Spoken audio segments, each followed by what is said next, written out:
from the Spotify Camp Nou. It's Champions League night. It's a big night today, facing Bayern Munich matchday 5 at the Spotify Camp Nou. Of course, everyone with an eye on what's happening in Milan in that game between Inter and Plzen. Not so many good news at all so far, because the team from Italy are winning 2-0 against Viktoria Plzen. We have Barça's lineup, so first of all let's check today's lineup for FC Barcelona, with Marc-André ter Stegen in goal, with Héctor Bellerín, Koundé, Marcos Alonso and Balde, yes, in the back four. In midfield, Kessie, Sergio Busquets and Frenkie de Jong, and up front, Ousmane Dembélé, Lewandowski and Pedri, who repeats playing up front in the left wing. Let's start rating the lineup today in the live chat. Everyone there, from 0 to 10, your qualifications, your opinions on Barça's lineup. Let's interact and see your opinions today on Barça's lineup. In this rate the lineup, we start seeing lots of 8s, also 9s, some 7 here. Well, I think it's an 8 out of 10. We still have some players out injured, others that today, well, resting, as Gavi probably still having some physical problems after what happened in the game against Athletic Club. So, well, many good opinions here in the live chat. Let's check how Barça arrived to this game. Training session yesterday, the last one before this Champions League clash against Bayern Munich. Really good dynamic, the one that Barça is arriving with a victory against Villarreal, with a victory against Athletic Club. Two really good sides, two really good nights at the Spotify Camp Nou, 3-0, 4-0. So, well, fantastic news for Barça, and a good dynamic, changing this mentality after the result against Inter, after also the bad result at the Santiago Bernabeu. Finally, the team seems to be back on track, and today, of course, the test and the rival is going to be a really tough one. Well, we have a really special guest today here on the Spotify Camp Nou. Here we are with one of the top MotoGP riders, as Alex Rins. Alex, good evening. Hello, and thank you to be here in Barça Live. Hello, how are you? Fine. I'm very happy. Nice to be here in the Spotify Camp Nou once again, and hopefully we can see a nice match. Not your first time at the Spotify Camp Nou, because I know you're a really Barça fan. Yes, it's not my first time. Actually, I would like to come to every game, but due to my calendar, I cannot. So today was a really good match, and I was at home, so hopefully we can have some fun. Alex, let me start asking you about, we are asking to our people on YouTube to rate the lineup. I don't know if you have checked the lineup yet, or do you want me to tell you who's going to play today for Barça? Go ahead. It's Ter Stegen in goal today, Bellerín, Koundé, Marcos Alonso and Balde in the back four, Kessie, Busquets and also Frenkie de Jong in midfield, and up front it's Pedri again with Lewandowski and Dembélé. Your opinions and rating the lineup from 0 to 10?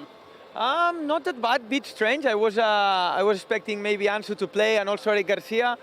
I don't know, let's see. It's a bit strange, but we have a really good coach, so hopefully he's the best one to beat Bayern. Alex, you're a top sportsman. As you know, well, the result in Italy, not good news coming at all. Inter are winning 2-0, and Barça will play this game knowing that probably they are knocked out from the Champions League. But as a sportsman like you, as a professional, how does this affect mentally? And do you think that the players will go to the field trying to win and not thinking at all the situation? I mean, they knew before the game that it will be a really difficult combination. But in front of their people at home, with Bayern in front, they have to do a good game. Also for the future mentality of the team. So hopefully we can see a good match. They can win. But we didn't lose the Champions League today. So for me, they really knew before it. Alex, I don't know if you also have this impression that Barça has been a bit unlucky this year in the Champions League. First of all, with the draw, then with what happened in Inter, with some decisions of the referees. Do you have this feeling saying that it's a bit unfair that Barça probably will be knocked out of this group stage? Yeah, I agree. I mean, we know the Champions League is very tough. It's difficult. Doesn't matter the group you are. I mean, the best teams of Europe. But the games were crazy. I mean, I think we played a really good game against Bayern last time, and we lost. So I think at least we deserve to finish the Champions League in a good way, because it was not really fair this year.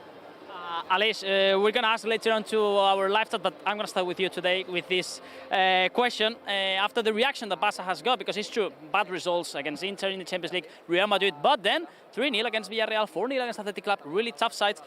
So I want to ask you, what did Barça improve the most in these two games? If option number one was to have clean sheets again, keeping the clean sheets again, strong starts, scoring early goals, or turning the page mentally? I mean, it's about mentally. I think we need to find a balance, and I mean, we need to see what Xavi want to show all of us for more consecutive games, because the feeling that we have right now is that we have a really young, really talented team, but we cannot see the machinery still going in a full mood. So hopefully these last results will give us some confidence, and we can see the Barça playing better. Alex, last one about football. Do you still believing in this project? I mean, in this Xavi, in how they are improving about past years, although probably being knocked out of the Champions League? Are you optimistic with the future of Barça? I'm really positive. I'm really positive. I love Xavi. He's one of the best coaches out there, and I think we are really talented team. But once again, he's very young, so we need to give them time. I know that how the culés are. We want to win every day. We push so much, but this is very difficult. So yeah, I really believe in this team and in this coach. You're positive, like Xavi, yeah? I see you're a really positive person. Yeah, I'm really positive. I mean, we have to believe. Also, since Laporta arrived to the club, they made a big effort. I really like the team we have, so I think that the future is going to be bright for us. Les, a couple of questions before leaving you about your sport, MotoGP. A bit unlucky also yourself in Sepang, because you were there fighting for the title in the end. This year, at least, it's not going to be possible, but you have enjoyed, I think, probably your best personal year in your career. Yeah, that's true. I mean, it was a dream to fight for the title. I never expect to fight for the title till almost the last race this year. So it was a really good year. I really have a lot of fun. I learned a lot, and we did really good results. But obviously, it was a bit tough for me, to accept before the last race that I couldn't win the title. But I will try again next year. Yeah, next year, Valencia is going to be the final Grand Prix, 6th November. Final question about next year. Yeah, this year you are going to fight for the podium. Let's see if you end in third spot or second spot in the championship. But about next year, do you feel yourself comfortable to try also win the championship? I mean, arriving to your best moments of your career, probably in your last also years of your career, but this experience also is going to help you a lot. Yeah, I'm getting old, so I don't know how long I will be able to maintain this level. But I think this year for us, for me, for Aprilia, for everybody has been super good. We learn a lot of things. We learn how to deal with the pressure, how to fight with the best brands out there, and I think next year is going to be also good for us. We have to improve a little bit the bike. I'm really pushing the engineers to have a little bit more power. But yeah, I really believe that next year can be even better than this one. Alex, you're in form and you're still really young, so hopefully let's see if we can celebrate a championship in the future. Thank you very much for being here in Barça Live. Thank you very much. Hope everybody can enjoy this game today. Thank you, Alex. Thank you. Alex Espargaró, one of our big stars here in Catalonia, a great MotoGP rider. Here is with us today. Alex, we're going to continue the show. Do you want to still here with me, or I go upstairs to drink something because here is very hot. So thank you very much. Fantastic, Alex. Thank you. I'm always worried because they stay here with me, our pundits. But yeah, we want to continue the show. Let us know in the live chat also if you are also fans of MotoGP, of all racing sports. We have enjoyed a lot this conversation here with Alex. We still have 5 minutes here pit side in this warm-up. We were saying, yes, that Barça are arriving in form to this game. And now we want to know the key player tonight. Who do you think is going to be the key player tonight at the Spotify Camp Nou? You have here on your screens the question and the options to vote. Number 1, number 2, number 3. Let us know your key players this evening. Lewandowski can be option number 1. Pedri, option number 2, or Ousmane Dembélé, option number 3. Let's see your opinions also at home with this key player of this evening. We're gonna also hold all your comments to read you in the future. Really quickly, Bayern Munich arriving in form also to this game. 2-0 up last weekend, winning against Hoffenheim. They're still second spot in the Bundesliga, just 1 point below Union Berlin. What a start for Union Berlin in the Bundesliga. Well, and today Bayern Munich starting with a really strong lineup. Not Manuel Neuer in goal, who still's out injured. It's going to be Ulrich, between the sticks, Mazraoui, Upamecano, De Ligt, and also Alphonso Davies in defense. Double holding midfielder for Kimmich and Goretzka. The wingers, Gnabry and Musiala, and Mane just behind Choupo-Moting in attack. As always, a really strong 11 the one that Bayern Munich are placing here at Spotify Camp Nou, fighting, of course, to stay first of the group, to secure the first spot in this group of the Champions League. I asked Alex Rins minutes ago what did Barça improve the most in these last games against Athletic Club and against Villarreal. So also now I want to know your answers at home. I'm going to repeat, your possibilities. Option number 1, to keep clean sheets again. 2 consecutive clean sheets here at the Spotify Camp Nou. A strong start, scoring early goals. It was really important also in those 2 games.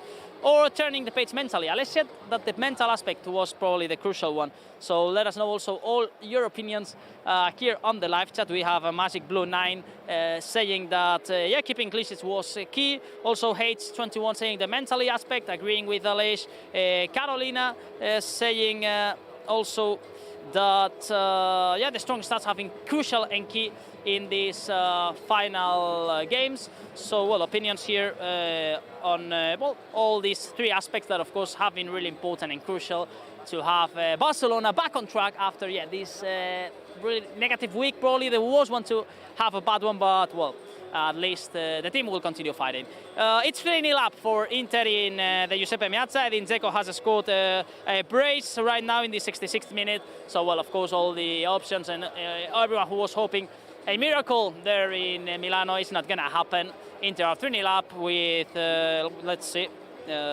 just 20 minutes remaining there in the Giuseppe Meazza. So, unfortunately, Barça are not going to be able to make it through the round of 16 this year in the Champions League, but the season is really long. We are just in the month of October. Let's stay optimistic. Let's stay optimistic with this side. And let's guess the score also now on the live chat. Start guessing the score. How do you think things are going to end at the Spotify Camp Nou here? Xavi placing a really strong 11. Xavi wants to show a good image in front of all Europe, in front of all the fans that are here at the Spotify Camp Nou today. There's going to be a good atmosphere. The fans are with Xavi, the fans are with this project, with this club. We are also there believing in this side. Absolutely no doubts to, not believing in this squad, in this project. So, European night, a big one tonight at the Spotify Camp Nou. It's Barça, Bayern Munich, probably with this point of revenge after what happened in Germany. Let's stay positive. Let's see if the team can have a good game, enjoy a good one, and continue in this good dynamic after the good results in the league in these last 2 games at the Spotify Camp Nou. That's all from here. Now it's going to be time to analyze on the studio. It's a big European night. It's Barça, Bayern Munich.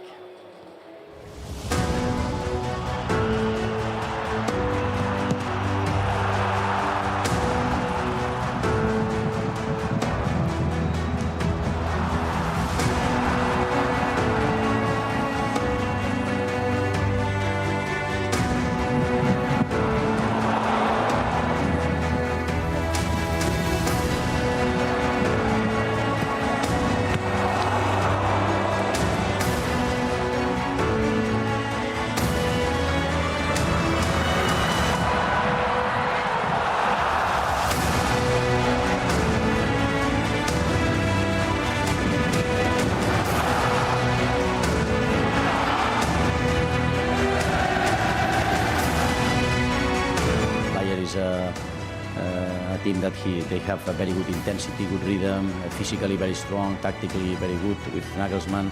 Well, we need to be in the best level to win this kind of clubs in Champions League. No? But we want to show our personality that we have the capacity to win this game.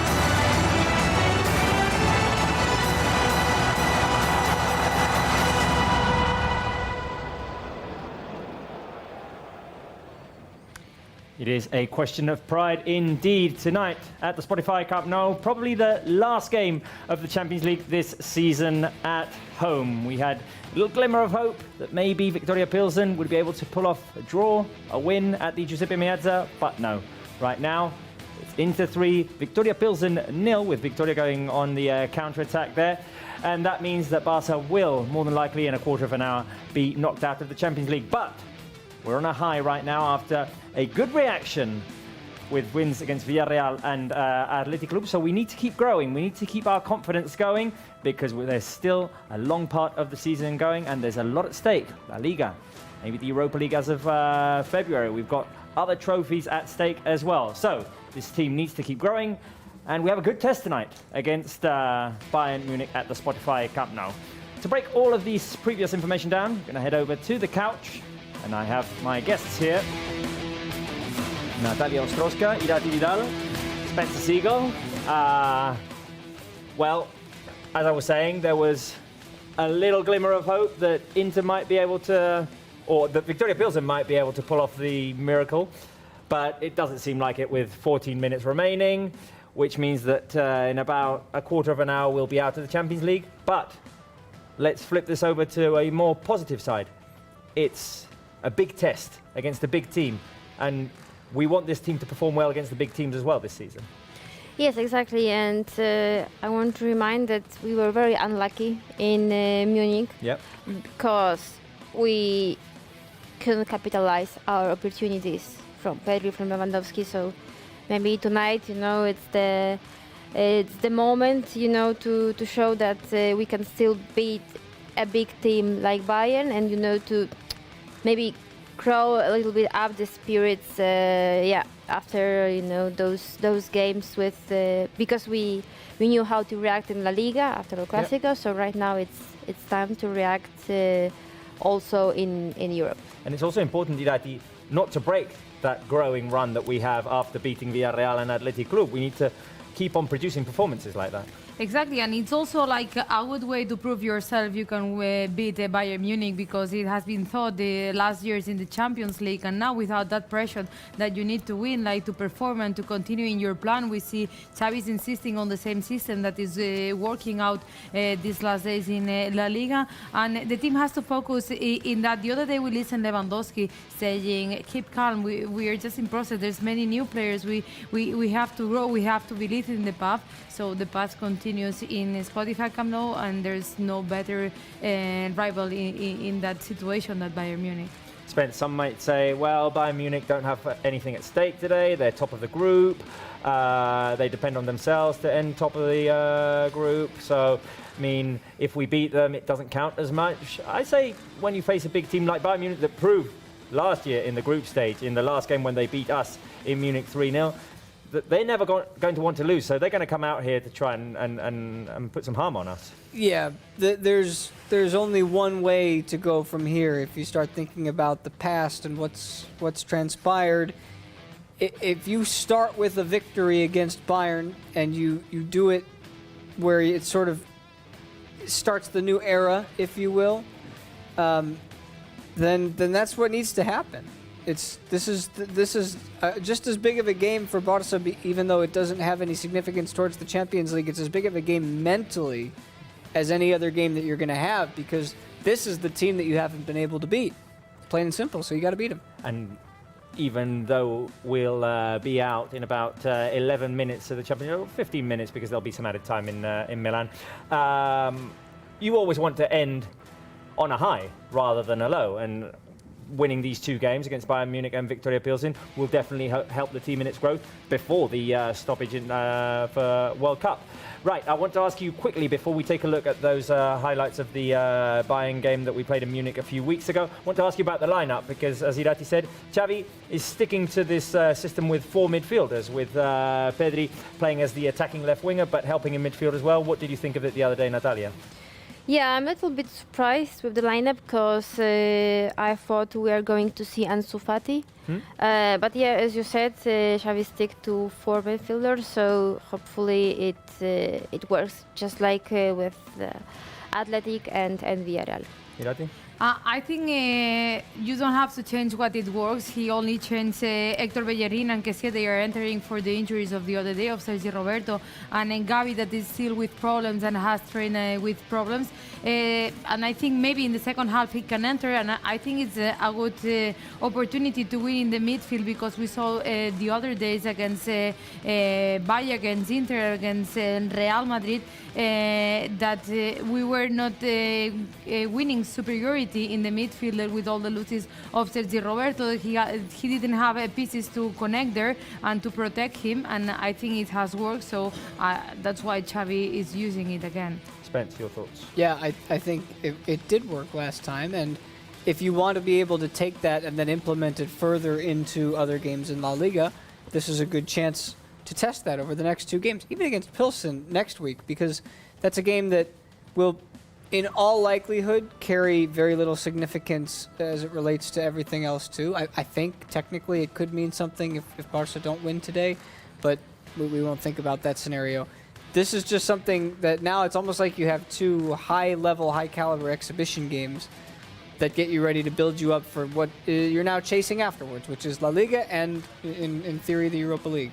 Well, let's take a look at the highlights of that game that we played in Munich, in which we fell 2-0 to Bayern in what was a first half in which, looking back at those highlights, you can't believe that we didn't go up at least 1-0 at half-time. Here we go. It's just one opportunity after another. Pedri here testing Manuel Neuer, who will not be in the lineup today for Bayern Munich as he is out injured. This one by Lewandowski. How many times will you see Lewandowski miss that in a season? Maybe only that time. And there were several opportunities. Once again here, Lewandowski at the far post. The header cleared by Neuer. And it was opportunity after opportunity, and it was a very good first half by Barca. Yeah, in that first half, we thought for a moment like it was the real start of the new era of Barca. Like for the first time in many years, Barca was playing better than Bayern Munich, and was being the better team there. And then we saw like yeah, it could have been a penalty. Yeah, it could have been a penalty. Yeah. I mean, we haven't had the calls going our way at all. Not that we're saying this is an excuse, but there was a potential call in this game, a couple of potential calls in Milan, and one at the Spotify Camp Nou against Inter. Here, the goal at the set piece, almost at the beginning of the second half, and Barca had a stretch of 10-15 minutes there in which they weren't able to lift their heads up and get back into the game quick enough. Here, Sané, who's also out for this game. In fact, both of the scorers of the goals in that game are out. Lucas Hernandez and Sané. Here, Pedri could have gone Barca back into the game, but his attempt went off of the post. And once again, you see these highlights, you can't really believe that we lost that game 2-0. Yeah, it's like kind of frustration because, the team really played well. It was just 10 minutes of disconnection and then you lose. You can't do that against a team like Bayern Munich because they are not only a big team, but they also have something special that they always want to beat Barca, moreover of what happened the last years.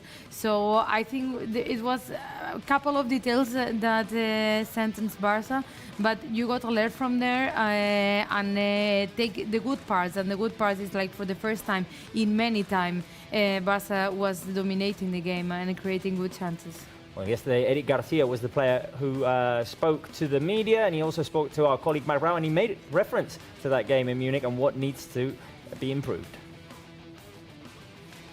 That's what we'll try. I think, personally, I think we were the better team in Munich, so we need to try and copy a little bit the game, and of course, being lucky and score a couple goals if we can.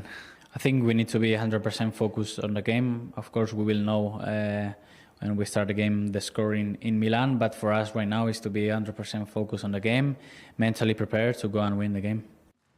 Eric there also talking about the scenario in which we're in right now with Inter Milan maybe potentially scoring a fourth goal here. No, shot blocked. No. And yeah, Barca, just the message from Xavi and Eric yesterday is that Barca need to be focused on their thing. It's a big game. It's a game to grow. And you can't go out there and produce a poor performance, especially for the people who are going to be at the Spotify Camp Nou today as well. Yeah, I don't know how is the predicted number for the audience, but yeah, you need to, perform well just for the people, for the fans, because they deserve it. They are coming. I mean, in this season, almost in every game we have a very big crowd at Spotify Camp Nou. So yeah, they are definitely deserving it, and also the fans before the.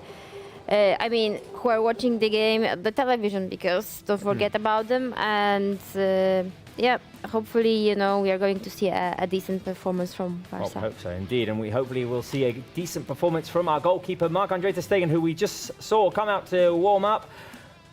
Prediction, how many saves, Stegen? I'm going to predict 3 saves for him today. 3 airplanes on the live chat there. Let's see if we can empty the live chat of negativity and fill it with airplanes, guys. Let's all attempt that. Let's see how lucky we are, because I mean, it is fair to say that today is a fairly negative day on our live chat. I'm going to go 3 little airplanes there, and see if anyone wants to contribute to that. I see you, Robert. I see your 3 airplanes, and I'll raise you a 4th. Nice. I was going to put 4. Oh, go for it. Go for it. In the meantime, guys, let's entertain us. Oh, Inter scored another. Lukaku. A 4th goal for Inter there. The fans obviously going nuts. 4-0 for Inter Milan. All very happy that Lukaku has scored. Let's play a quick round of Guess the Player. Guess the player. The players went back to training on Monday after defeating Athletic Club, and we took some pictures from that training session and made up this little Guess the Player for you. So if we can get the first picture on our screen, I'll start with you, Natalia. Who's that giving a nice little hug to Sergi Roberto, who unfortunately will not be in the lineup tonight because he picked up that shoulder injury against Athletic Club. Will be out for several weeks. This one was on social media, Natalia.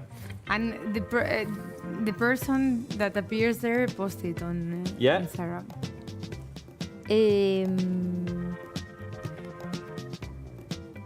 Well. Who loves Sergio Roberto? Everyone loves Sergio Roberto. Everyone loves Sergio Roberto. Right, Natalia, 5 seconds. Yeah, okay, so maybe Dembele. Okay, Dembele is Natalia's answer. And yeah, the lone prodigy saying Ansu. It is Ansu. It is Ansu. Okay. Ansu Fati was the correct answer. It was a nice little pic that Ansu posted on his social media. Barça posted it as well. A second picture for Guess the Player. Irati, this one for you. That's more deep. No, the hair says it all, right? Yeah, come on. Yeah. Is it Freddie Mercury? Yeah. Or is it might be Freddie Mercury, but let's find out. Let's find out. It is. Does anyone have it? Freddie on the live chat. I didn't see any. Oh yeah, Sid MS says Bellerin. Bellerin was the correct answer. And one for you, Spence. One Guess the Player for you. Here, taking the shot in training.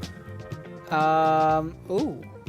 I see the hair kind of puffed out on the left-hand side, which would lead me to believe we're thinking maybe Rafinha. It looks like a left-footed shot. Oh, I would say. Could be. I'm gonna go Rafinha. You're gonna go Rafinha? Oh, that okay. Maybe not. Maybe I'll change my answer to Rafinha. I'm gonna stick with it. You did well to stick with your guns. It is Rafinha indeed. Abbas Kamara had it right. Seyla had it right. Dario Daniel Artur had it right. So did Amari Joseph, Akarsh Kapiap, Bad Company as well, Lukeb. So yeah, good answers, good answers. Right, guys, that was the first round of Guess the Player. I've got a couple more games prepared for you because today's a sad game, but I mean, let's keep ourselves entertained anyway. But first, we want to listen to what our head coach Xavi Hernandez had to say to our colleague Marc Brau before the game. Primer vull preguntar com està l'equip. Heu vist la primera part del partit entre l'Inter i el Plzen. De moment les coses no són positives pel Barça. Com has vist els jugadors? Things aren't positive for Barca, but how are you seeing the players looking in the dressing room? Basat el resultat aquest tan desfavorable per nosaltres. We've seen the result which isn't favourable for us. En les coses que podem controlar. We were focusing on the things that we could control. Queda una segona part, però ho veiem molt difícil. There was the second half coming up for the other game, but it was very difficult. We were trying to have a good game today. We need to be ourselves and look to try and compete against these big teams in Europe. Perquè els partits al calendari s'ajunten. Et vull preguntar sobretot per aquesta insistència de tornar a col·locar Pedri en aquesta posició una miqueta més avançada. You're playing Pedri a little bit further forward. What's the planning behind that? Sí, crec que podem tenir el domini del partit. I think we could dominate the game from higher up. We've got Balde as well, who can get up the wing. We're going to try and continue the dynamic from the other day. We need to show pride against one of the best sides in the world, and we need to show that we're at that level as well. We need to show ourselves, show pride despite that we're out of the competition. Victory of Inter Milan, Bayern needs the victory to be the first. Well, we are in a difficult situation because Inter is winning in this moment in half time. but we need to focus in ourselves, to play well, to do good feelings. So we are in a good dynamic and we need to show our real level today. Gràcies, Xavi. Gràcies. Sort. Les paraules de Xavi. Right. 27 minutes remaining. Barça Bayern at the Spotify Camp Nou. Our lineup for this game features Marc-Andre ter Stegen in goal, Héctor Bellerin, Koundé, Marcos Alonso and Balde at the back, Sergio Busquets, Kessié and De Jong in midfield, Dembélé, Lewandowski and Pedri up front. Today also going with the fourth extra midfielder. Do you like it, guys? Take into account, of course, that Gavi got that hard knock against Athletic Club, so he'll be starting from the bench, probably has a little bit of discomfort still. Were you expecting another lineup? Let us know on the live chat. I know you're all sad. I know some people here on the live chat are here just to clown us and ridicule us because we'll be out of the Champions League in a minute 20 seconds when the Inter game finishes. But let's stay positive. Xavi said it. We need to continue to grow, and playing against Bayern is a good chance to do that. So keep your comments coming, guys. In the meantime, prepared a little quiz for you guys. Yeah. Wanted to stay positive and analyze those performances that we had against Villarreal and Athletic Club. So it's themed, this quiz, around those two performances, the 3-0 win against Villarreal, 4-0 win against Athletic. Got 2 questions for each. So I'm going to go Natalia first. Okay. Let's get the first question on our screens. How many players completed the full 90 minutes in both games against Villarreal and Athletic Club? This is an exam. This is an exam. Okay. So, how many players played the full 180? Is it 1 player? Is it 2 players? Is it 3 players? So 1 for sure, because it's Marc-Andre ter Stegen. And I'm sure so I will go for 2. We'll go for 2. Do you care to venture which other one?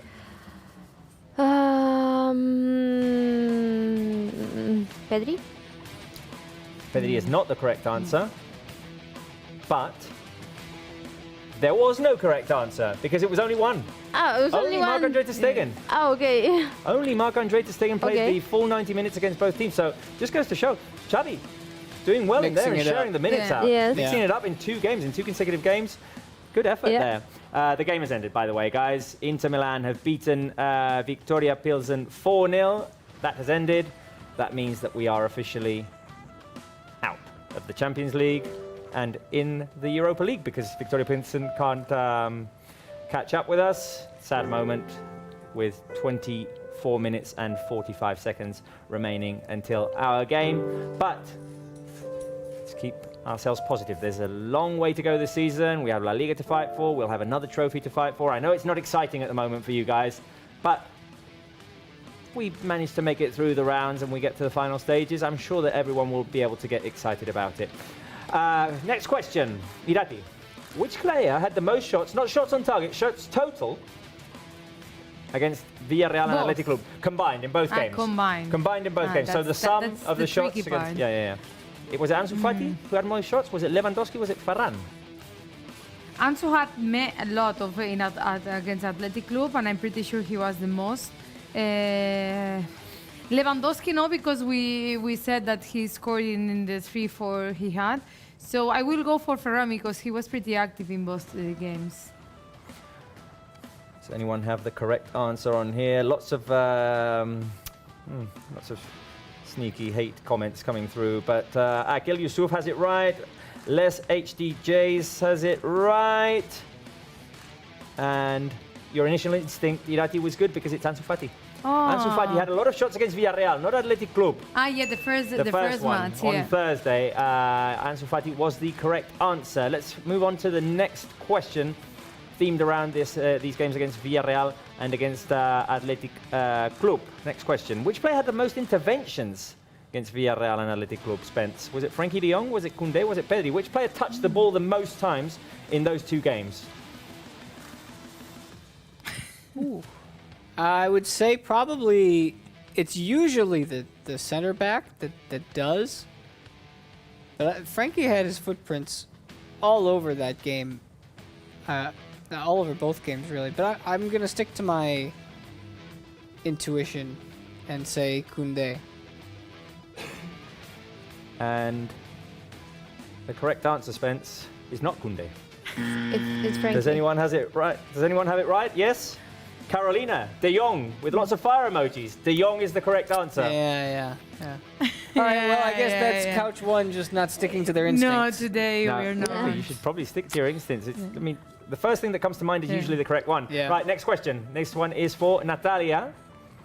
And the question is, how many saves did Steven make in both games? So the sum of the two games. So he had a quiet game against Athletic. That is true. As I remember. That is a correct statement. Okay. So I would say 3. Yep, 3. 3? Yep. 3 is an incorrect answer. And Mihail Ginoiu says that it's 2. And that is the correct answer. 2 saves. So two boring games for... 2 boring games for Marcus Vincent. Let's hope you can keep it that way. Yeah. Players are warming up at the Spotify Camp Nou. We continue to reflect on those games versus Villarreal and Athletic Club because those are positive things and we want to stay positive. Which player recovered most possessions against Villarreal and Athletic Club in those 2 games combined? Was it Frankie de Jong? Was it Koundé? Was it Balde, Dati? Against Villarreal, it has to be Koundé, like for sure. But against Athletic Club, Balde recovered a lot there in the back. Oh. I have no idea, but I'm going to go for Koundé. Koundé. And the correct answer is Sid MS's answer. It's Frankie de Jong. Not even close. Frankie de Jong, Carolina going Frankie de Jong again. There we go. Final question, Spence. Got a lot of work to do here. Let's get it on the screen. By how much did Barça outpass both Villarreal and Athletic Club combined? So it's the sum. This question. It's the sum. His face says a lot. It's the sum of Barca's passes in both games, the sum of Villarreal's and Atletic's, and then subtract the rivals. You saved this question for me for last, didn't you? Because you knew that there's... Was it by 200 a game? Was it by almost 300 a game? Or was it by almost 400 a game? Boof. I think that I like the number 583. So do lots of people on the live chat, Spence. And Jacob only Adams, because I like that number. I don't like you right now, but only because I like that number, I'm going to pick the answer as number 2, 583. Okay. Well, you have a lot to improve, Spence, because All Round TV has the correct answer, and that is 762 passes. Barca dominated possession in both those games and outpassed both Villarreal and Athletic Club. Sorry, I had a brain freeze there. I couldn't remember the name of the team that we faced on Sunday. By 762 passes. Barca absolutely dominating. Let's see if we can do that tonight. Right, let's talk a little bit about Lewandowski, who is also in the lineup today. Lewandowski scored Barca's goal number 100. There we go. That's the little flag. Oh, a little Polish flag there. Yep. And Lewandowski scored Barca's goal number 100 under Xavi. Lewandowski has 17 goals so far at the beginning of the season. Those are his starts. Went back and looked at his first 15 games in each season since he signed for Bayern Munich. It was constant growth, and only in the 21-22 season, in the 19-20 season, and in the 15-16 season did he have a similar start or better start. His numbers are simply outstanding. And sometimes they are starting without even creating a lot of opportunities, because there's players that needs like to create a lot to just score twice or one time. And we saw with Lewandowski that when he shot on target, like 60% of the times it ends in goal. And not only that, he's creating a lot, and he's like connecting very well with the teammates and being a leader like inside and outside the pitch. And I would say that it's even more important than just the goals. That's got a little asterisk on it because Lewandowski has so far played 14 games this season. Today is his 15th. We'll see if he can make that number grow. See if he could turn it into an 18 or a 19. Or a 20. Or a 20. We want to ask you, do you think that Lewandowski will score today against Bayern, finally, because he wasn't able to do it in Munich. Do you think he will? Do you think he'll score more than one? Do you think no? Yeah, I think he's going to score. And I read also in news that he was quite, emotional during that game at Allianz Arena, I mean in Munich. So maybe, that was something that make him, unable to score in those situations we've been seeing. But yeah, I think he's going to score tomorrow, although I think he's not going to celebrate. Spencer, I see some yeses coming through the live chat. I see a yes from Simon and Mikhail, and yes 2 from Maymun. Oh. Yeah, a couple people think he'll get 2. Hamidou says 2. Amen 13 says hat trick. I'm okay with that. I'm alright with a hat trick. I mean, I would be celebrating if he scored a hat trick or even 1 goal today, for sure. Well, I mentioned that Lewandowski scored the goal 100 under Xavi, and today's edition of Higher or Lower is focused around the scorers of those 100 goals. So Lewandowski has scored 17. He's going to be the starting reference of this game, so the first comparison is going to be an easy answer. I'm going to start with Natalia. Lewandowski has scored 17 goals in the Xavi era, but did the next player, who is, I believe, Luc de Jong, score more or less? He scored many. He did score many. Yeah, he did score many. Yeah, especially, I'm giving you, Natalia, the easy answer here, but I'm going to put you on the spot. Can you say the correct number as well? Oof. But you mean at the same time of the season? So, no. In the Xavi era. So, since Xavi started, yeah. So with Xavi as coach, how many goals did Luc de Jong score? So I would say it's lower, and I would say it's, let's say 15. 15 is too high. 15 is too high. It My was lower. My number would be 11. Around 10, I would say. Oh, you're all too high on Luc de Jong. Luc de Jong scored a total amount of 6 goals, and that means that it is lower. Okay. But it's also true that it was all within 2 months. Like he started the year like and especially in the final minutes of the games. Exactly. He was lethal. Yeah, his 6 felt like 15. Exactly. They counted probably for 15 points. Yeah. Right, let's move on to the next one. Luc de Jong scored 6. Aubameyang, higher or lower? Irati Vidal. Arrows up. Arrows up. Arrows up. You're very convinced. Yeah. You're very convinced. I think so many flips. I think we started with the easy ones. Yeah. I'm going to give you the correct answer. Yes, Aubameyang scored a total of 13 goals in the Xavi era. And now things start to get a little bit complicated. Of course they do, because now you're going to come over here. Aubameyang had 13, but compared to that is Ferran Torres' number higher or lower? Total amount of goals under Xavi. That's tricky because he has played more. Yeah, he's played a lot of games. I know he's got 2 goals this season. And I don't... No, and then he came in in January, so nobody scored more than Aubameyang in that time last year. I'm going to go lower. Lower is the correct answer, Spence. Lower is the correct answer. Ferran Torres has 9. Right, compared to Ferran Torres' 9, Natalia. I'm not taking a look at the live chat, by the way, here. I mean, there was a comment here saying, no way they're acting like we didn't just get relegated to the Europa League. Yes. I mean, no, we're not. We're not acting like we just didn't get relegated to the Europa League, but we're not going to sit here and mope for 3 hours. What kind of show do you want us to put on? I mean, if you want, we can sit here crying like for 3 hours. lay down on the couch. I just don't think that is. And I mean, life goes on, football goes on, gives you many opportunities, and there's an Europa League to play. We're sad. I was talking yesterday with a friend that was trying to motivate me, and he said, there's no team in the world that has gone that triplet, Copa, Liga, and Europa League, so we go for that. We'll go for that. We'll go for try and be... No, but obviously, we're sad. We're very sad. I mean, today is a day that we were dreading. But that what are we going to do? We're not going to sit here and cry for 3 hours. I'm sorry. If you were waiting here for that, no. we'll comment on the game when it starts in 13 minutes. We'll keep on playing higher or lower. Sorry, I was interrupted by that comment.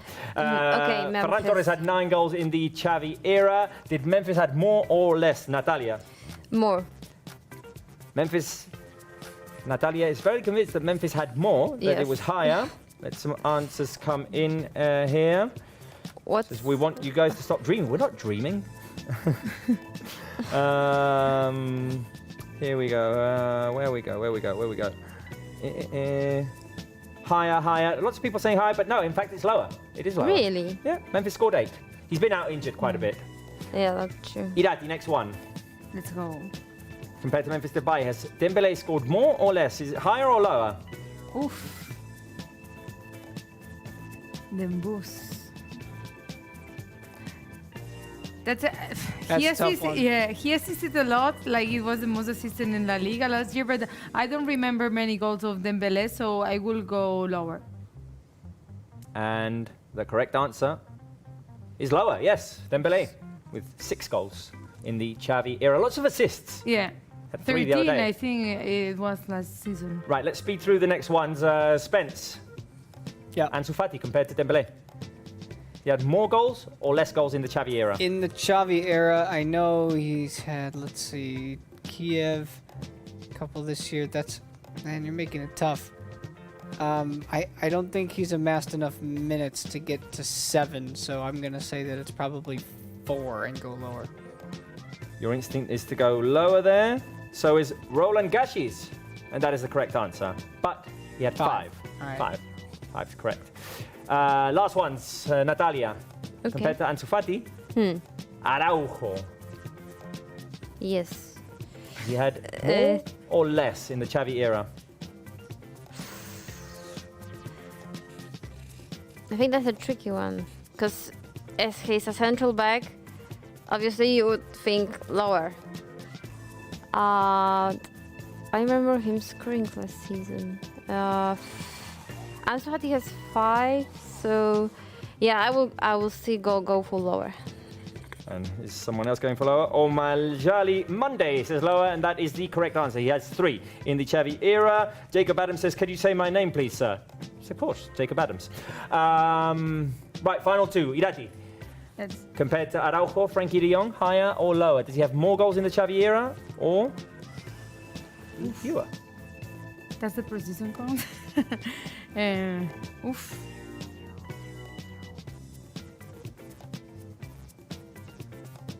Quickly, because I need to go to Bruno. Okay, I go higher. Higher. Maverick Gamers goes higher. Alia goes higher as well. Those are the correct answers. Frankie de Jong has a total of 5 goals in the Xavi era. And the last one is for you, Spence. Frankie de Jong compared to Pedri. Pedri, do you have more goals in the Xavi era or fewer? Pedri, I am going to say lower. I hate myself for saying it, but lower. I see Nusi Golden going higher, exclamation mark.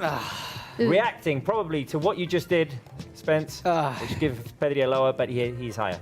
Yeah. 7 goals. 7 goals in the Xavi era. That is it for higher or lower. We need to go to Spotify Camp Nou with less than 10 minutes remaining. Bruno is outside. Bruno, the miracle didn't happen.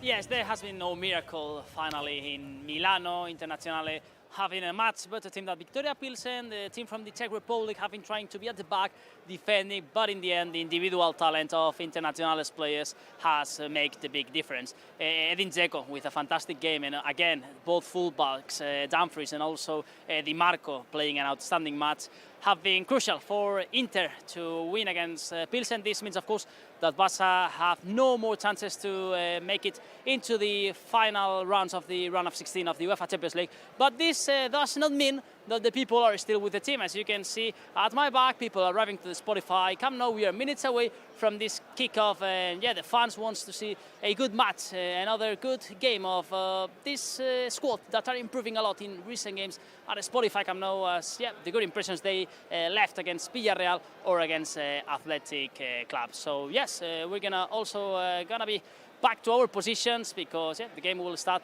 really soon. Optimistics, of course, to try and enjoy a big European night, and why not a good victory against one of the giants of Europe, like Bayern Munich. Just under 8 minutes remaining till this matchday 5 game in the Champions League group stage. It's Barça against Bayern Munich at the Spotify Camp Nou. Guys, we're out of the Champions League. It's a shame. We're all sad today. Today is a day that we were dreading. We hoped maybe that Viktoria Plzen could put off a draw, a win at the Giuseppe Meazza, but it wasn't to be. We didn't do our homework, as Xavi said, and now we're paying the consequences. But we face a big team. We're on the rise after beating Villarreal and Athletic Club, reacting after the defeat at the Bernabeu and the draw against Inter. So let's continue to rise. Today, Xavi has picked the following lineup. Marc-Andre ter Stegen in goal, Héctor Bellerín, Koundé, Marcos and Balde at the back, Sergio Busquets, Kessié and De Jong in midfield, Dembélé, Lewandowski, Pedri up front, 4 midfielders again. It worked against Athletic Club. Do you think it will work again tonight, guys? Let us know your thoughts on the live chat. We know you're all feeling very negative right now. But life goes on, and we'll get used to it. In February, we'll have to get motivated about the Europa League. It's what we had to do last year. It's what we're going to have to do this year. We're not happy about it. No, we're not. But we're not going to sit here and cry for 3 hours. I'm sorry. Guys, what do you think of this lineup against Bayern Munich?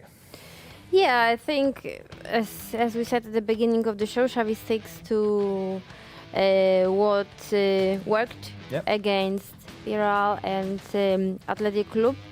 And yeah, let's go for another win, for another good performance, and you know, just bring the people at the Spotify Camp Nou a little bit of joy.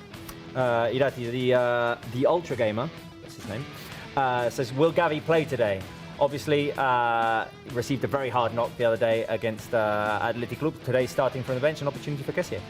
Yeah, and he performed really well. He had an hour. We remember yesterday Xavi was saying that Kessié will be important. We have to also give patience. Like, there is Gavi there, and he's performing really well. I don't think, like, knowing now that you are out of the Champions League, Xavi will just force Gavi, because he has been with problems since that injury he had the other day against Athletic Club. And moving from there, what I really like of this lineup is finally Balde having the opportunity to start in the Champions League. I think he really deserves it. Most definitely. He performed well. He did very well the other day against Nico Williams. Questions from the live chat. Giacconi saying, no Gavi, why? Well, he's getting some rest today. Starting from the bench, he might play in the second half, but I mean, that was a hard knock by Dani Garcia the other day. Christian Bala says, whatever happens, Barça forever. Yes, that's the attitude. Thank you. Sometimes we'll win, sometimes we'll lose. Hopefully we'll win more and more and soon. Sihad Games says, I'm watching you all in Iraq. Hello to the people from Iraq. Hi. And there was a comment here, Spence. I wanted to ask you the question. I just can't find who it is that asked it, but it said, oh, wait a minute, there's one from TNT74. Why is Araujo injured? Well, I mean, ask FIFA, the international break. There was a comment here saying, why Pedri on the wing? Spence, why Pedri on the wing? I don't know if that's exactly what we're going to see, because when we watched them play against Athletic Club, Gavi was on the wing to start, and then when he went out and got hurt, Pedri was out there for a little bit, but he was never a full-on wing-back or a winger playing as an extremist along the line, you know what I mean? He was always kind of channeling in and playing as sort of a fourth midfielder, and I think that works. And if we have Barca's lineup on the screen, but at some point when it comes back around and you see Bayern's, you'll see how much midfield presence they have as well. Yes. And so it's kind of going to be a clash between the two teams of who can win in the midfield. And Barca can go around on the outsides with Dembélé. Pedri can still leak out there a little bit, but the answer I think is because they want to spend more time in the midfield than on the wings today. A couple more questions from the live chat. Boysta says, what are your thoughts on Rafinha so far? Well, he had a good start to the season. Struggled a little bit, I think, when Xavi played the two wingers. Struggled a little bit in that game in Milan as well, when he was on the left. But he's going through a little bit of a rough patch, not playing as much now. Hopefully, be back on the rise soon and back contributing to the team. I have a lot of faith in Rafinha. And there was a question here saying, from Mason, saying, do you guys think we will win the Europa League? Well, we'll talk about it in the February. Why don't we? February. Yeah, Save that. Let's save that talk World. for February. We don't want to, I mean, not like we're deferring anything, but let's talk about Barça Bayern. I mean, it's a big game. I know, we're out of the Champions League. We'll keep on saying it. I know everyone is sad, but it's a big game. And it looks like the crowd has responded, that the Barça fans are out there in numbers to support the team. Obviously, you can see Barça players' faces are faces maybe not of joy, but I'm sure they'll go out there focused and concentrated. We're not going to do team talk today. We'll save it Saturday. But what we are going to do is score predictions. What do you guys think? Guess the score. I think today starts a new era, and I go for a victory of Barça 2-0. Oh, Irati really starting a new era, one in which she votes for clean sheets. Yeah. I don't think she's done that yet this season. I won twice. Oh, yeah, that's true. Yeah, the 3-0. Natalia. Yeah, so Irati is going for a clean sheet. I'm not going for a clean sheet because in the last games I went for a clean sheet and, we didn't have it still. So hopefully, maybe today, but my prediction is 2-1. Spence? This is the type of game that goals will come because nobody's going to be sitting back and parking the bus for any reason today. So I go 3-2. I think Barça does grab some goals. I think Ansu comes on as a sub in the second half and puts one in, possibly the winner. And even if Balde has the winning goal in this game, I would still gladly shake my head. You'll embrace the Balde. There will be no trains on this show today, no. My score prediction is the same as Irati's, 2-0. I think we continue to grow after those wins against Villarreal and Athletic, and I think that today it's a good opportunity to prove that we can beat a big team. Right, the rest of our crew voting as well for Guess the Score. Let's get those results on the screen. Let's see if everyone's positive, negative. What do they think? Do they think that we're going to get some entertaining results? There we go. Diego, our director, 3-0. Sergio Roldan, 2-1. Pep Molero, our editor, going 4-2. Jaume Torra, 2-0. Laia, our producer, 1-0. That's a tight result, the same as Valero. Luis, my brother, going 2-2. He's been going for draws a lot lately. Every time he goes for a draw, Barca win. That's the positive. Then say it like that. Mauri going 3-1. Joanet, 2-1. We have no ridiculous results today. The highest result is a 3-0 from Sangla. So, yeah, we'll see. Right, the game is about to start. There was a couple of questions here that I did want to ask. Your opinion on Sergio Busquets and Kessié, both of them starting in the lineup today. I'll address that one. I think that Sergio Busquets is best suited in a system like the one today, where he has the help of Kessié and Frenkie de Jong, in which he doesn't have to cover as much distance. When the team is compact and Barca can press up high and Busquets leads that pressure, I think that Busquets is excellent. Busquets obviously has a lot more problems when the team is stretched out, when there's a lot of distance to cover, and when we're disorganized like we were against Inter Milan. I think one of the problems was that. Kessié, we haven't seen a lot of him. I thought he performed well the other day against Athletic Club. I think he's a very physical player who likes to get inside the box and have opportunities. And he's going to have a good opportunity to show off today. And there was another comment saying, Williams TSC saying, question, when will Andreas Christensen recover from injury? Xavi said yesterday in the press conference that he will more than likely be back at the weekend. Yeah, that's a good news. That's good news, definitely. And there was some, I think, Choupo-Moting has some problems. Yeah, there was someone had gone with Marcos down, Alonso, I think. Yeah, there was a crash there, but no. Just Choupo-Moting. Choupo-Moting, no problem there. And Bayern in possession in their own half with no Manuel Neuer today. Yeah, Ulreich. Ulreich, the goalkeeper, 34 years of age. Doesn't usually get the opportunity to start, but Neuer out with a shoulder injury. Careful here with Bayern on the run, but it is a offside. I think it's important to emphasize today. I've been thinking about this all day because I think we were all sort of expecting Inter to do what they did against Plzen.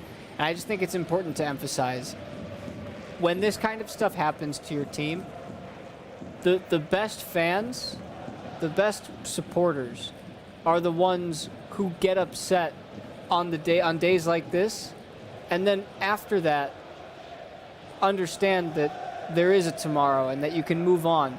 And on the other side of that coin, the best supporters of other teams are respectful when other teams lose, because they know that at some point it's going to happen to them, and they need to be ready for that when it happens too, because all teams go through ups and downs. Yeah, I mean, I accept obviously that fans from other teams today, for example, regarding to what we do, will be on our live chat, having a little bit of poking a little bit of fun as well, poking us a little bit, and I mean, as long as it's not, as I always say this, as long as it's not disrespectful. Exactly. I mean, just we'll have some fun when if Real Madrid ever lose, and we'll enjoy that. I'm not saying that I'm going to go on their live chat and post comments, but yeah, I mean, it's fair, fair game. Exactly, I mean, it's a two-way street. It's what football is about, and there's as long as there's that respect level within it, and you're not taking it beyond proportions, there's nothing wrong with that.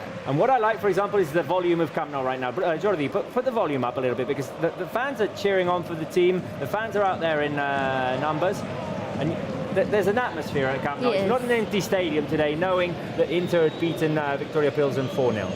No, because they know it's really important, the game of today, just for the mental of the team, for let the team grow as they are growing in the last. And if you want an extra motivation, is Bayern Munich coming full wide today at the Spotify Camp Nou. We have an important game at the weekend, for example, at Mestalla, to stay in contention for those first spots in La Liga. You don't want to go to Mestalla after a horrible result. Yeah, it's not, especially.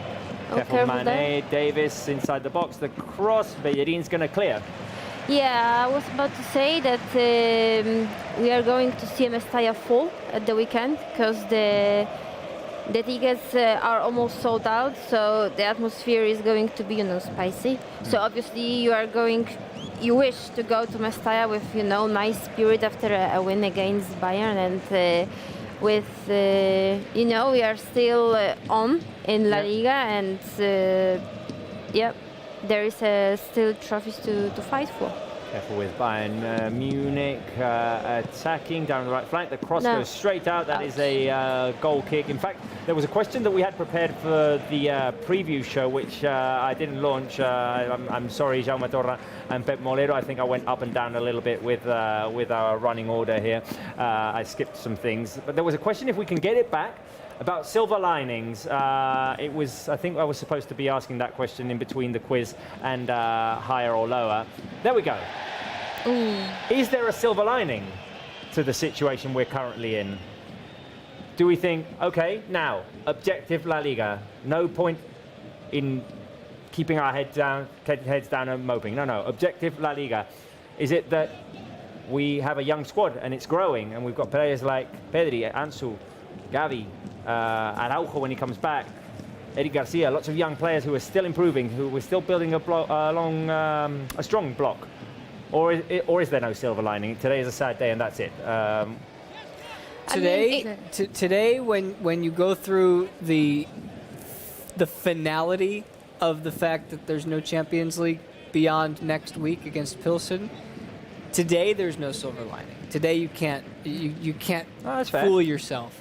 Tomorrow and the next day, I would take it one step further and combine 1 and 2 and say, we always knew that this was a young, growing team and that this was going to take time.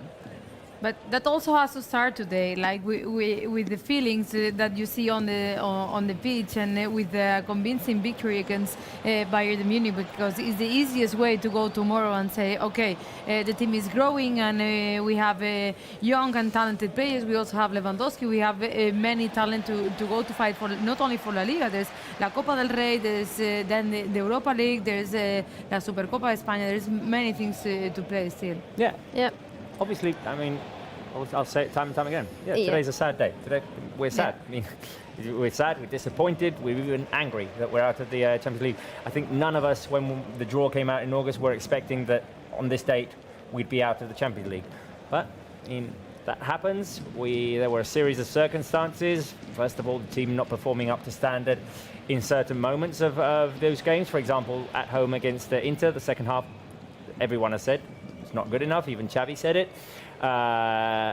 at Inter, we struggled a little bit to dominate that game. I thought it was a 0-0 game, to be honest. I thought that Inter were very lucky to score in that game. And then we had the opportunities in Munich and didn't capitalize. And sometimes in the Champions League, that's what happens. There's a question here. There's a little bit of confusion amongst some fans. Yeah. Philip saying, can we still not qualify? No, we cannot qualify because we could end up tied at points with Inter Milan, but they have the goal. I think the confusion is that the tiebreaker is overall goal difference. Yeah. And the first tiebreaker in the Champions League group stage is head-to-head Head-to-head. points.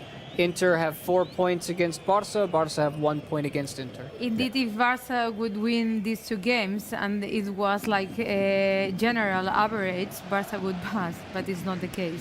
So, Philip, there's your answer, because I see you saying why people saying we're eliminated. It's because we lose the direct tie against the Inter, and we could still end up tied at points with them with 10 apiece. But if that's the case, they have the advantage over us. So, yeah, unfortunately, we are eliminated. Sorry, guys. I mean, what are we going to do? We still need to sit here, watch the game, hopefully enjoy it. Bayern have definitely proven in these first 8 minutes that they're not here on a field trip. They're out here to win. So Barca need to buckle up their ideas and try and impose their will in this game.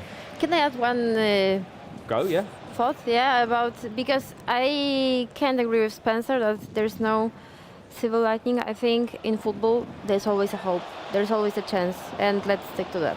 Yeah, I mean, I agree. I would agree with what you're saying, Spencer. Today it's difficult to think about silver linings, about other stuff. Yeah, La Liga. Yeah, La Copa del Rey. Yeah, Europa League. Blah blah blah. Today, the story is the Champions League, and we're out of it, and we're all disappointed. It's the sweetest competition. But as of tomorrow, as of next week, or as of Saturday when we're facing Valencia and Mestalla, all eyes on La Liga, guys. Careful, Mane outrunning Hector Bellerin. Was Mane offside? The finish and the goal from Mane.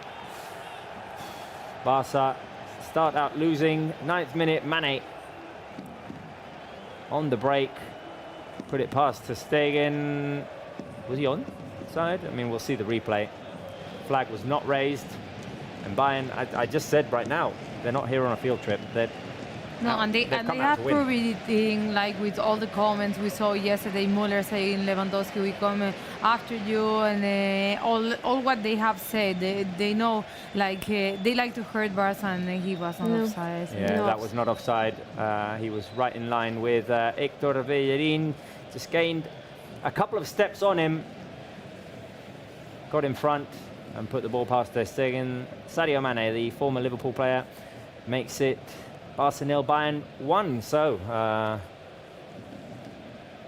he outran Bellerin. That's not easy to do. Mane, a very fast player. So, to add insult to injury, Barca are 1-0 down in the first minute of this game. Bayern Munich out to get a job done. So let's see how we react to this.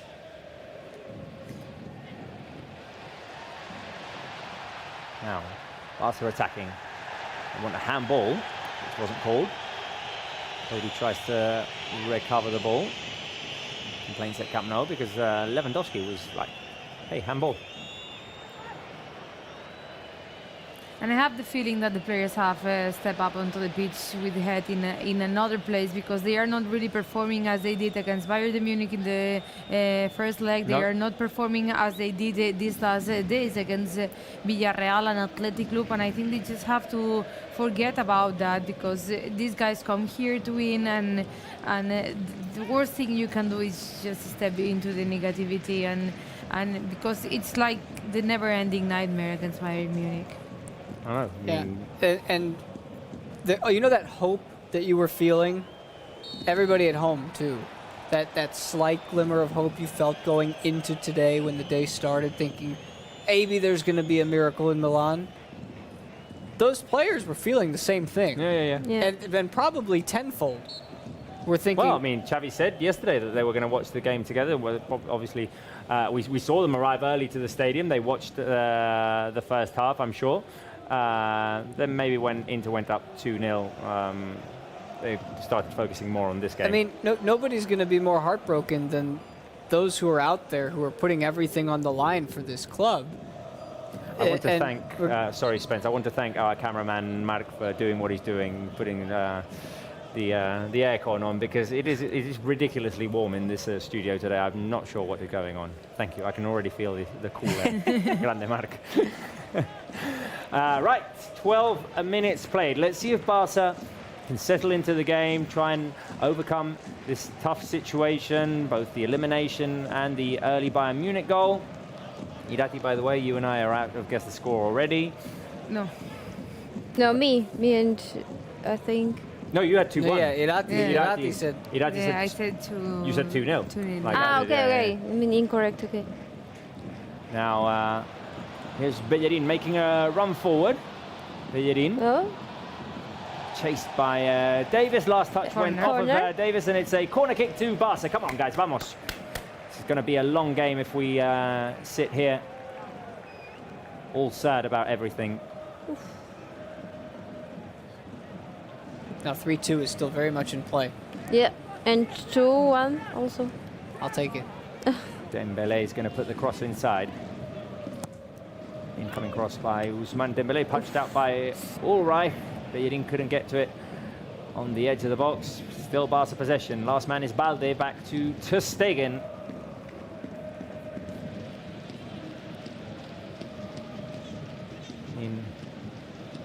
Might be a good time now that we see Barca with the ball. Pedri asking his teammates to, hey, stay calm, stay calm. Pedri, the general floor manager. Might be a good time to ask, like, who will score Barca's first goal? I'm convinced that we're going to see a goal at Spotify Camp Nou today. Who will score Barca's first goal, guys? Live chat. Natalia, Irati, Spencer, who will score Barca's first goal? We'll give options with the question on our screen. Is it the man who has the ball right now, dribbling forward, Ousmane Dembele? Is it Lewandowski? Is it Pedri? Let us know who will score the first goal. So. Prediction time, basically. I think it's going to be Cassier. Oh, nice. Yep.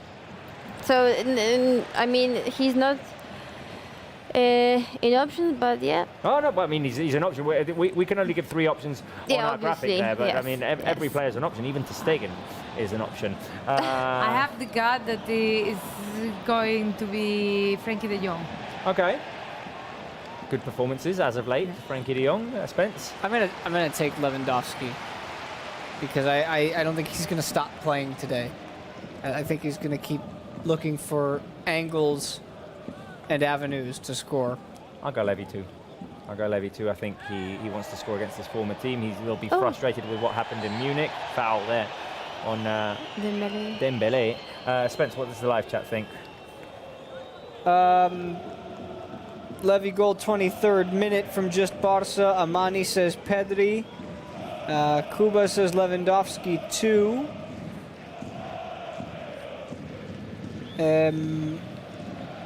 Dembele from Hello. Just the name is just Hello. Hello. Dembele. And some people who are having a difficult time today saying we're not going to score. And some people who are having a field day with laughing emojis. Hey, that's fine. I mean, we'll have better times. We'll be able to go and post laughing emojis on other people's live chats one day. I was talking to a couple of friends after the Inter game, the second Inter game, and they were understandably very upset. And my sentiment that I took away was that even though this Champions League season didn't go the way that we planned it, I think within the next 5 years, there is a Champions League final in this team's future. And I really believe that. Listen to those Barca fans.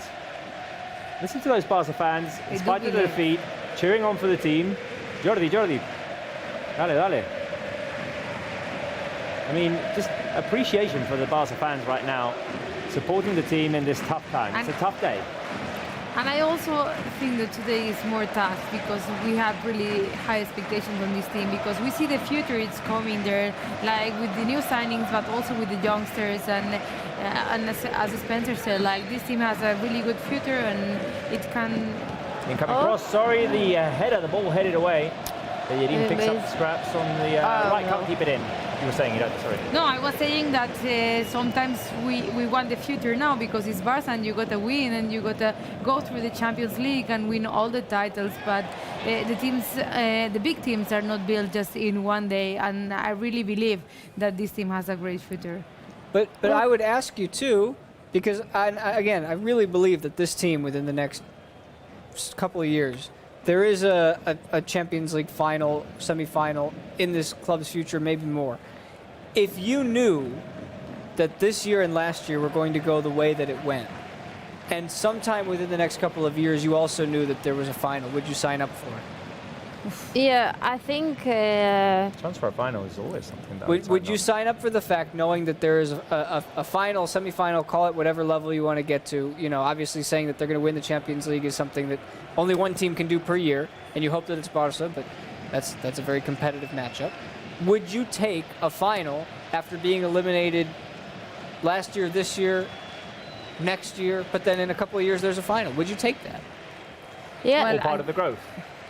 Yeah, I mean... It's a tough question. It's not I think it's hard to choose that because I think when you play for Barça, you can never think like you're going to have these years we had, you know. Yeah, especially because, you know, on one hand we have Look at the fight from Levy. Oh. Go. On one hand, we have very young players like Pere and Gavi who are very, very young. I mean, they have They're about like 20 years yet to play in professional football. But then you have players like Lewandowski, who is, you know, 34, and wants to win now. And he wants to win now. Yeah. So, yeah, I mean, that's the problem with your question, because obviously as a fan or as a fans, I think we are ready for, you know, to sign in some years we are going to be at the top again with Champions League, with another triplete and so on. But careful, Choupo-Moting inside the box, the shot goes wide. Yes. But yeah, for players like, for example, Lewandowski, it's not that simple. Yeah, and I'm with you on that. I'm not talking about the players. I'm just sort of saying the club as a whole. Because who knows who's going to be on this team in 5 years, of course, right? Like, it's football. You have no idea. Yes. You know, saying that Lewandowski at 39 years old would be on this team in 5 years is something. Yeah, I mean, at the physical, I mean, I think he's going to play like as many years as he wish. Yeah. But he also said the other day he knew he was coming here for that, and he also said and asked the fans to be patient because the teams are not grown from one year to the other. I don't think we have to be apocalypse and think that this is the end for many years. Like next year we are going to be there in the Champions League. Is it a yellow card? Could have been a yellow card. It's a warning for Matthijs de Ligt. Tackle from behind on Lewandowski. Yeah, I mean, at the press conference, he said some very nice words about Robert Lewandowski, about how professional he is, and yeah, it was a very nice gesture from him. And another thing, a comment that I've noticed coming from Delwyn, who I believe Delwyn is our dog owner enthusiast. of 27 dogs. Yeah, Delwyn makes a really good point. I think I read that one. He says whoever says that changing the coach is a solution, you need to stop following football. I don't know about stop following, but get better. Because he says sacking a coach every year is just going to create more instability. And we see it on the live chat because you got trolls every time saying Xavi out, Xavi out. Yeah. And people are so accustomed in this sport to seeing coaches just get fired after one bad season. It doesn't work that way. And I was you need to give things time. You need to give things time. Yeah. Plus, you've got a coach who embraces the club's identity, the club's idea, wanting to play good football. Obviously, things haven't worked out as everyone would plan so far, but I think this mentality of like Champions League or bust, like, yeah, okay, I mean, it's not that easy. It's not that easy, and we do live in a very reactionary society as well, in which, okay, one day something goes bad, Instant it's a disaster, gratification. and then one day we win and we're the best, and it's like, okay, no, I mean, we need to give things time. And also we got to remember that Xavi took the team like from the bottom, from nowhere, with no big players, no style, no nothing, and he put the team up there. And I want also to remember people that the first year of Pep Guardiola in Manchester City, they didn't win anything. first year of Klopp in Liverpool, they didn't win anything, but they were patient. I think they went to the Europa League Cup. Yeah, they went to the Europa League Cup in the first year of Liverpool. Sevilla. So you got to be patient. Things take time. Things take time, essentially. And this is a very young squad. Obviously, you have some veteran players as well. But, I mean, you're building your identity around very young players, and that takes time. Not everyone is going to have the success that Pep Guardiola had in his first season, winning 6 titles. Right. No, the thing I love, the thing I love about Xavi when he speaks is he never looks for excuses. And I like to echo that sentiment in my daily life and surround myself with people who think the same way. If you're thinking, well, the referees weren't nice to us and VAR got in the way and there were injuries, all of those things happened and you can mention that. But there's no, if you go through it without excuses, you're going to build character, and building character and culture is what builds winning identities. Definitely. And we've heard Xavi be critical, and I think we're not sitting here saying, oh, it's all because you need to grow as a team and we're not experienced enough yet. No, I mean, Barça underperformed. Yellow card for Goretzka. Barça underperformed in the game against Inter Milan in the second half. We were 1-0 up at half-time. Job was half done, and then the team fell apart. So that's something that the team, or an area in which the team needs to improve. Just when the result is in your favour, stay stronger, stay more organised, dominate the game, don't lose control. Against Inter, the game wasn't good enough. I think everyone saw that, and even Xavi said it. And in Munich, we lacked concentration or whatever it was for 15 minutes and buying penalties. But I think it's also part of the this learning path. curve. It is obviously. And I think what is important of Xavi is not only that he's honest, it's also that he's learning from the mistakes. Like he sees something is not working, he changes it, and he's also growing with the team. What I meant to say though is we're not sitting here saying it as an excuse that this is a team that needs to grow. It's just one other factor. Yeah, we didn't play well enough in the games where we needed to play well. And for that, we're in the situation we're in. But, I mean, just hope that we get better. Hope that we can put together a good run in La Liga, which would be amazing. We haven't won La Liga since 2019. Yep. So, I mean, that would be good as well. It'd be a good sign of growth from the team. We've got a tough opponent in Real Madrid. Atletico de Madrid are lurking around there as well. We've got some tough teams like Real Sociedad, like Betis, like Villarreal. So, yeah, I mean, it's a competitive league. Let's see if we can fight for it. Here is a run by Alejandro Valde, cutting back. He's got Lewandowski inside the box. The delivery by Valde wasn't good enough. De Ligt managed to clear, but Barca keep on going. Barca trying to react after that early initial goal by Sadio Mane. Bayern out on the run, and it's Mane again. He's got Bellerin in front of him. He's going to have the help of Davies, who's speeding forward. Mane cuts inside, the pass there, and the loss of possession. Throw in, right, Spence. We always value the contributions and comments of our fans, so let's go to it. All right. This should be interesting today. Oh, Jordi, my keypad isn't working. What's going on here? Well, anyway, go Spence. All right, let's see what we've got. Let's start with Abu, who says, "Up Barça, we're looking forward to seeing you victorious." Yes, we are. It's a good start. Roman, let's prove that we can win against big teams. Forget the Champions League. No point in looking at the past. Let's stay optimistic and prove everyone wrong tonight. Dembele past Davis on the edge of the box. Dembele could pass, could shoot. Tried to get it to Xavi. What a shame. Good run by Dembele. Go. I mean Pedri. You said Xavi. Xavi's not on the pitch. Did I say Xavi? Yeah, you did. Oh, sorry. Cheris Cardozo, this is a game for more strikers like Ansu and Ferran. We might see them later on. It would not surprise me to see more players get into this game early, especially around halftime, now that it's more of a friendly than anything else. Pravardan. Whatever happens, Barca forever. That's the spirit. Adedokun. Even if we're going to the Europa League, I'd like to watch us win tonight. And no T Kingpin, not Kingpin. Ha, good. threw me off. Not Kingpin. Eric Garcia talks like a manager. Yeah, we heard him talking yesterday. And I heard one of our own, Jamie Coles, was always saying, every time Eric Garcia opens his mouth, I grow more respect for him. How about Facebook? Brian says, Barcelona el mejor club de la historia, pase lo que pase. Whatever will be, will be. Paul Yao. Barcelona va a jugar muy bien. We're not there yet today. Working on it. Playing well. Jeff, El Mojito Sacindere. El Mojito. Oh. Ooh, Dembele almost won it on the edge of the box. Go, Spence. Yeah. Whatever happens, I'll be a Barca fan. That's the spirit. That's the way to do it. How about MC Weber? Xavi knows very well what Barca needs right now. He is the perfect man to revive our team. Captain Xavi. Ba Gigi, Barcelona for life.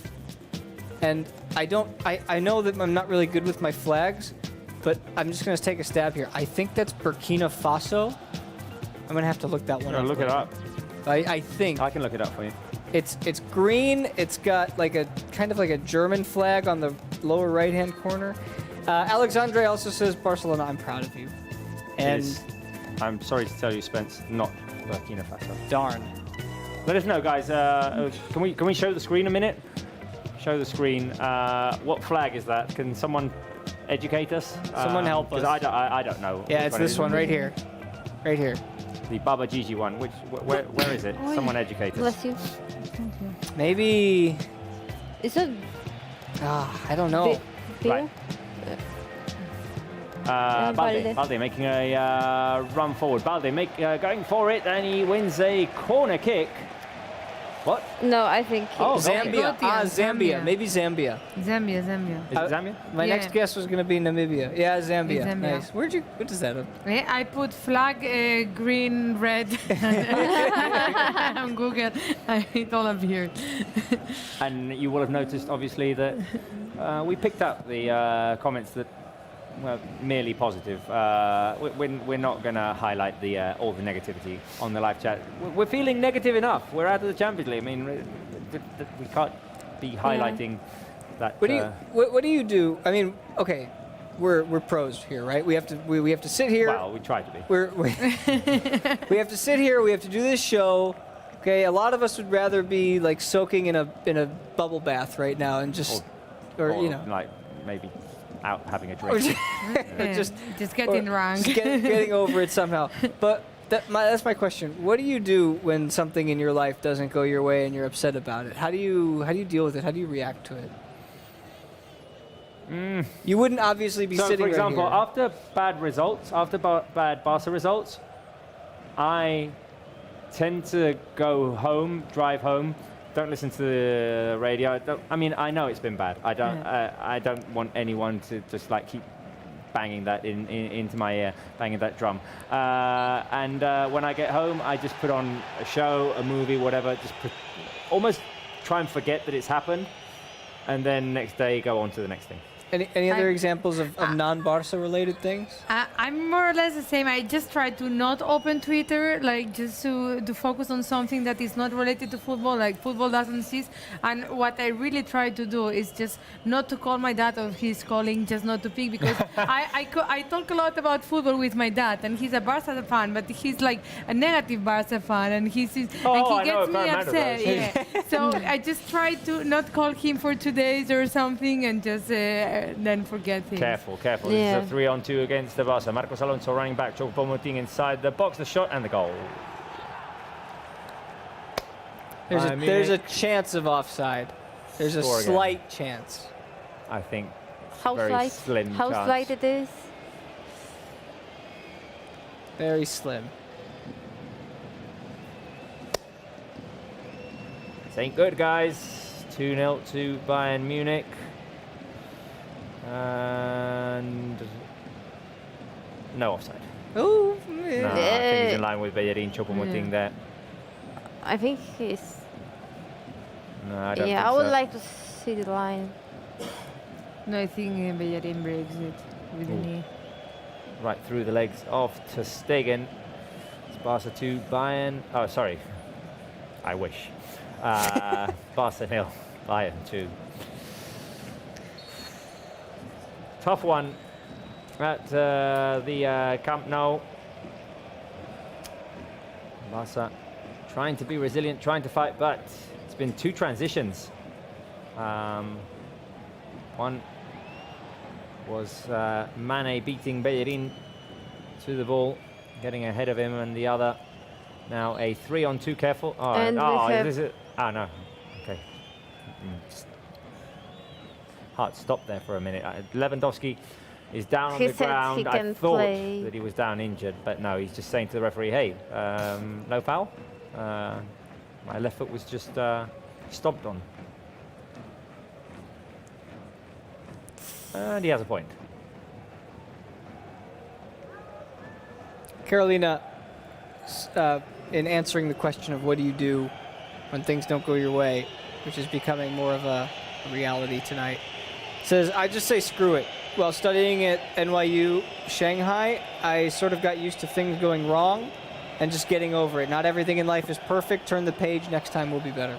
Yes. Good philosophy. Sometimes easier said than done. You meant like after a breakup or something. What do you do, right? I wasn't speaking specifically in Barca terms. I was just talking about in life. What do you do when things go wrong for you? I mean, I have a tendency to lie in bed for a day sometimes. Physical activity for me.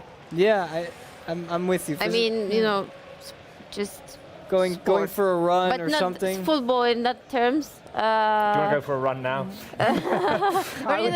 I could do some push-ups, I'll be honest, but it doesn't feel like the situation. No. I think we, as things stand at the moment, we need to sit through this, try and be as entertaining as possible for our fans out there, ask them some questions. So we'll welcome questions, comments, as long as they're not disrespectful. Spence, you can focus a little bit on what the fans are saying there. And just try and encourage our team. I mean, it's early in the game. Very difficult right now. Things still could turn around.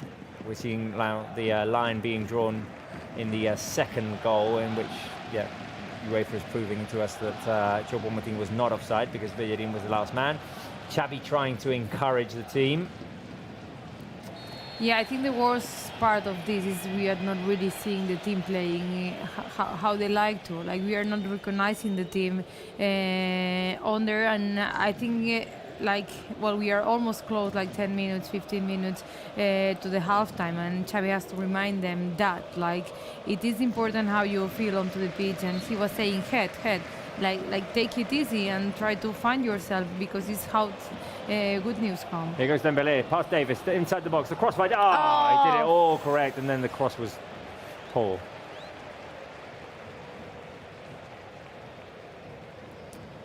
Such a shame there, because Dembele a couple of times has been able to get away from Davis. Just once he's been in a position to create something, hasn't either produced a good cross or a good pass, or hasn't picked the right option. 10 minutes remaining in this first half. We need Barca to try and score before half-time. I think it would definitely give the team a different energy going into the second half. Maybe a half-time talk by Xavi. And just try and get Camp Nou behind them as well. Try and get Camp Nou energized again, because the second goal was definitely deflating. Now Dembele over to Frankie de Jong. I was going to say my score prediction is still in play. Yep, and you are the only one, I think. I mean, I haven't gotten the score prediction right since the First World War, but you know, there's still time. You know, this would be the day. Yeah. So, you know, someday the day will come.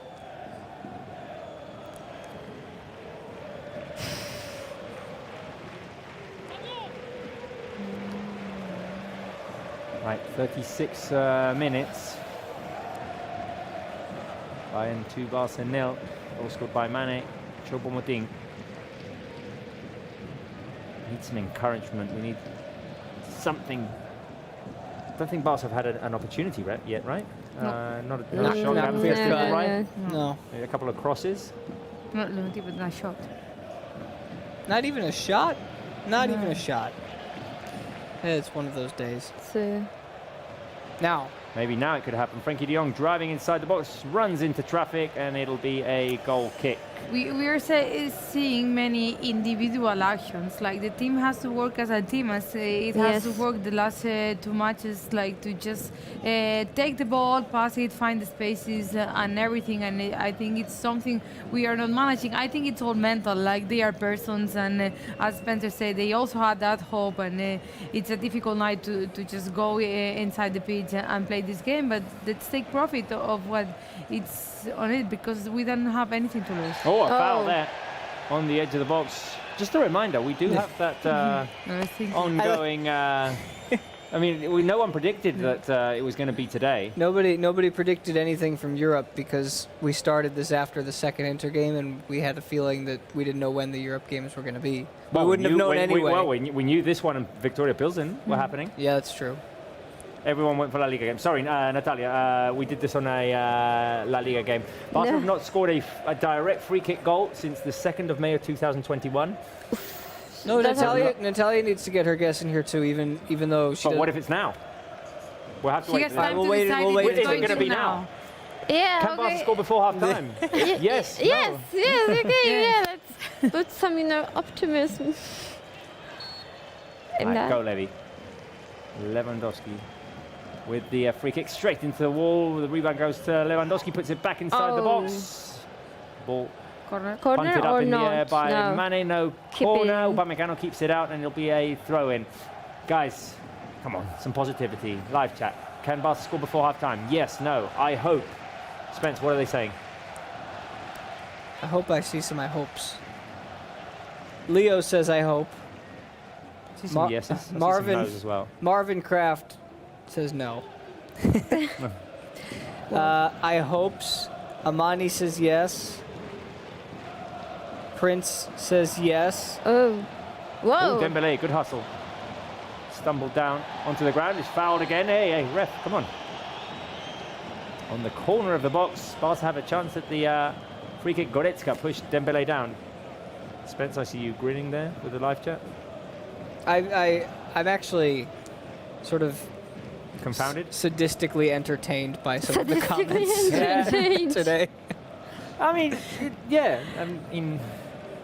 I had a good read before as well, and as long as they're not like cheap shots, you know what I mean, or just like easy emojis or whatever. Like if they're like witty, I kind of if you're gonna troll tonight, if you're here to troll, if you're like a Madrid fan or a Chelsea fan or something, be creative. Yeah, let's see the creativity. We might even read you out. Yeah, we might even read you out. Call you out tonight. The cross by Dembele goes off of Upamecano. Koundé heads it back in. Ulreich picks the ball up.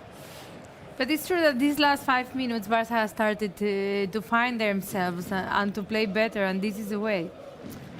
Spence, I mean, should we get Natalia's prediction? Yeah, well, take your time. You don't have to do it right away. Okay, so she has two options. I got only one. Why? What do you mean? Well, no, I mean, no. It was under pressure. It was under Sorry. pressure. I mean, it was yes, no. Yeah.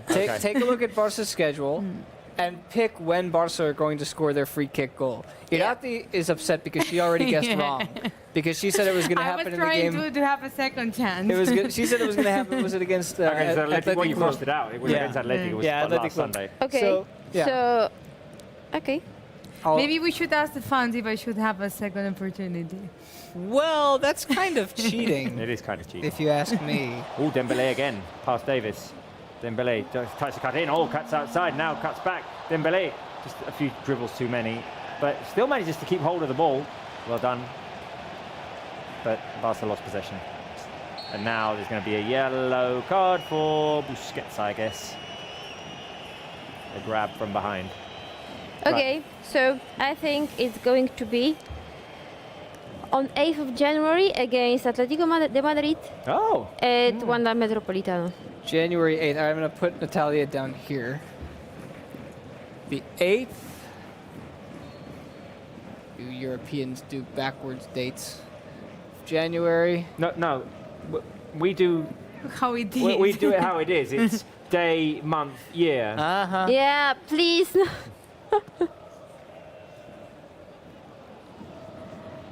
Ooh, through ball to Lewandowski. Lewandowski trying to feed it through. Who are they playing? Atleti? Atletico de Madrid, yes. Yes. Barca with a chance here. Balde, the cross inside. Oh, the ball went right over Lewandowski and Koundé throw into Bayern. Done. Okay. Yeah, thanks. That sounds looks like we're playing Atlanta. Yeah. How do you abbreviate it? ATM. Oh, ATM. That's right. Thank you. I don't think we're traveling to the States. Shout out Atlanta United, Mercedes-Benz Dome. Oh, I don't have an eraser. Or the Atlanta Hawks. Or the Atlanta Hawks. Oh no, this has gone terribly wrong. There was one. Nothing is going right tonight. Yep. No, literally. Also, I'm starting to get hungry, and still a long way to go. Yep. There it is. All right, so now we're just gonna withdraw money. Yeah, ATM. it's okay. Thanks. ATM. Well, we can try and get the fans involved as well here because Why not? I mean, yeah, why not? We're down 2-0 at the moment. Barca aren't in. Oh my God. Oh my God. Oh my. Bellerin saves it on the line. Careful, careful. The shot to Stegen on the line again. Ooh. Bayern with a double opportunity. Saved on the line first by Bellerin, then by Marc-Andre ter Stegen. Good turn by Kessié. Finds Pedri in the middle. Here is Pedri through to Dembélé. Come on. Lewandowski. Go before half time. Yeah, Lewandowski's had the ball. Go, Levy. Hey, he's taken down by Penalty. And it's a penalty. Come It's a on. penalty. Yeah, The first it is. Here. First If penalty that's of the not a season. penalty, I don't know what's a penalty. First penalty of the season. Oh. Matthijs de Ligt with the yellow card. Yeah. And that Well is done. a pen. And obviously, yeah. Right, let's get some tense music in here or something. Jordi, una mica de música tensa for the penalty. And also a yellow card for the Ligt. Yellow card for De Ligt. A good pass by Dembélé. Lewandowski. Yeah, he's tripped over by De Ligt. And who is going to score the Lewandowski? What do you I guys guess we think? didn't have any penalty. who's this the- season. Yeah, We it's have the some. first one. Yeah. It's the first Lewandowski one. picked the ball up. Yeah. So are we going to score this penalty, guys? Yeah, I mean, Or is everything going to go against us tonight? I say we score. we score. I mean, Lewandowski. You the part is how is Lewandowski with penalties. Yeah, he's good. He's definitely good. I mean, he It's can. really the Bayern. he can bear the this. pressure. This, you know, I would actually, You can't, I mean, he trips him over. I would starting to actually be a only, joke. I would only be able to smile. I mean, he There's contact from behind twice. Come on. entered he as a stumbles into him. tank. I would only be able to smile if he doesn't come give on. this. There's nothing else you can do at that I don't know what he's checking. I mean, Oh, he's going to go and look at it. Vamos, What? hombre. come on, man. What? wait, This is really? starting to be a bad joke.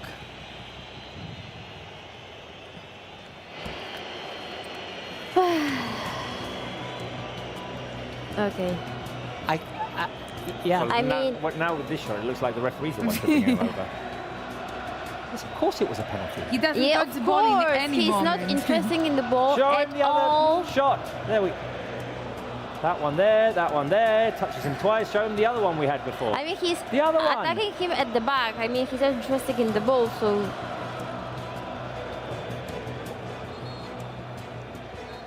Oh, come on. I'm leaving.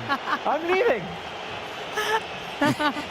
Guys, Robert is gone. Robert, guys, No. Robert is we're left. sorry, but he's very Bye, Robert. frustrated. Okay, I guess we'll just take it to halftime. He's Yes, gone. and I mean, That's not a penalty. That's not a penalty.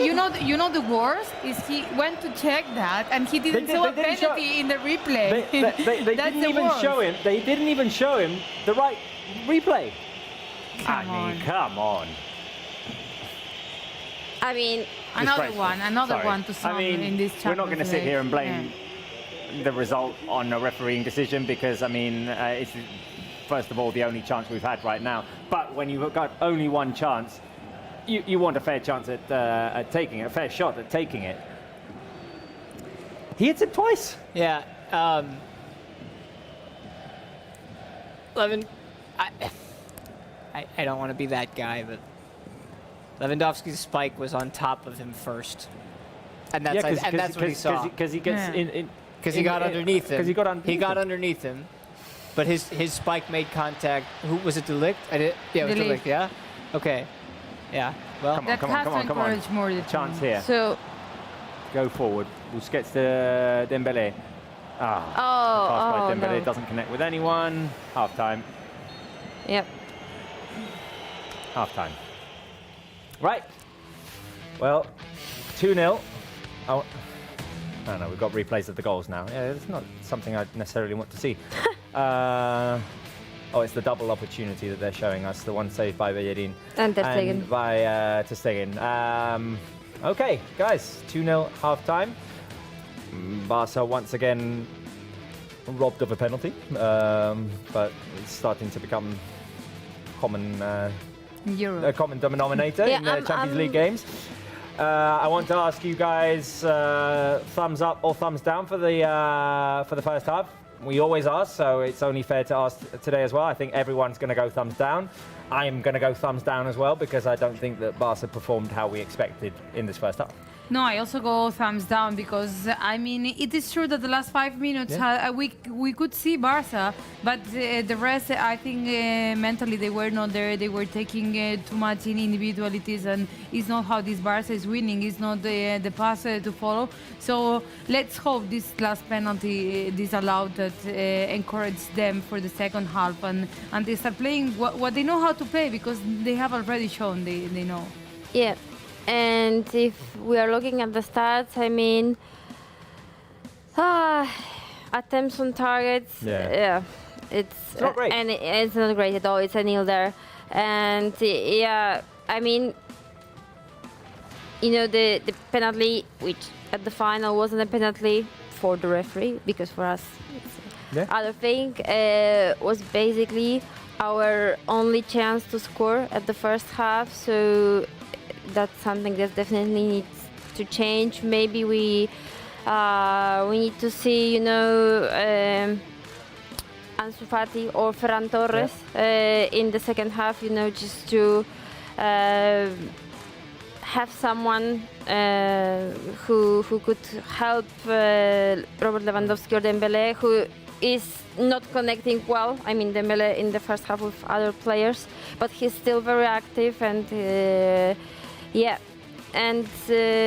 think that Marc-Andre Ter Stegen saved us from conceding the third goal, and also Hector Bellerin, as you mentioned, and not much to say more. Spence, I think it was we were expecting Barca to come out and produce a performance like we saw against Villarreal and Athletic, but it's fair to say that the result in Milan kind of tainted everything. Yeah, I would say that's probably accurate. I would go. Oh, yeah. With the sound effect. With the sound effect. I think everyone can admit to that, and it's two counterattacks from Bayern Munich. Barca not being able to test Ulreich. And all in all, not a good first half from Barca. One shot, none on target. But yet again, I'll say it again. If it's a bad game for you and then you have a chance to get back in it with a decision that we feel is unfairly overturned, then, I mean... You know what always cheers me up? Halftime quizzes. Let's do the halftime quiz. Let's have Spence entertain you with the halftime quiz. Did he once eat 44 croquetas? 44 croquetas.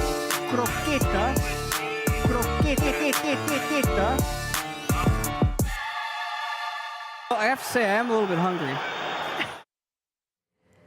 How we doing out there, folks? How's everybody feeling? Some of you are on here a little disappointed. Others might be on here feeling extremely happy for one reason or another, which if that's the case for you, cool. Hope you're having fun.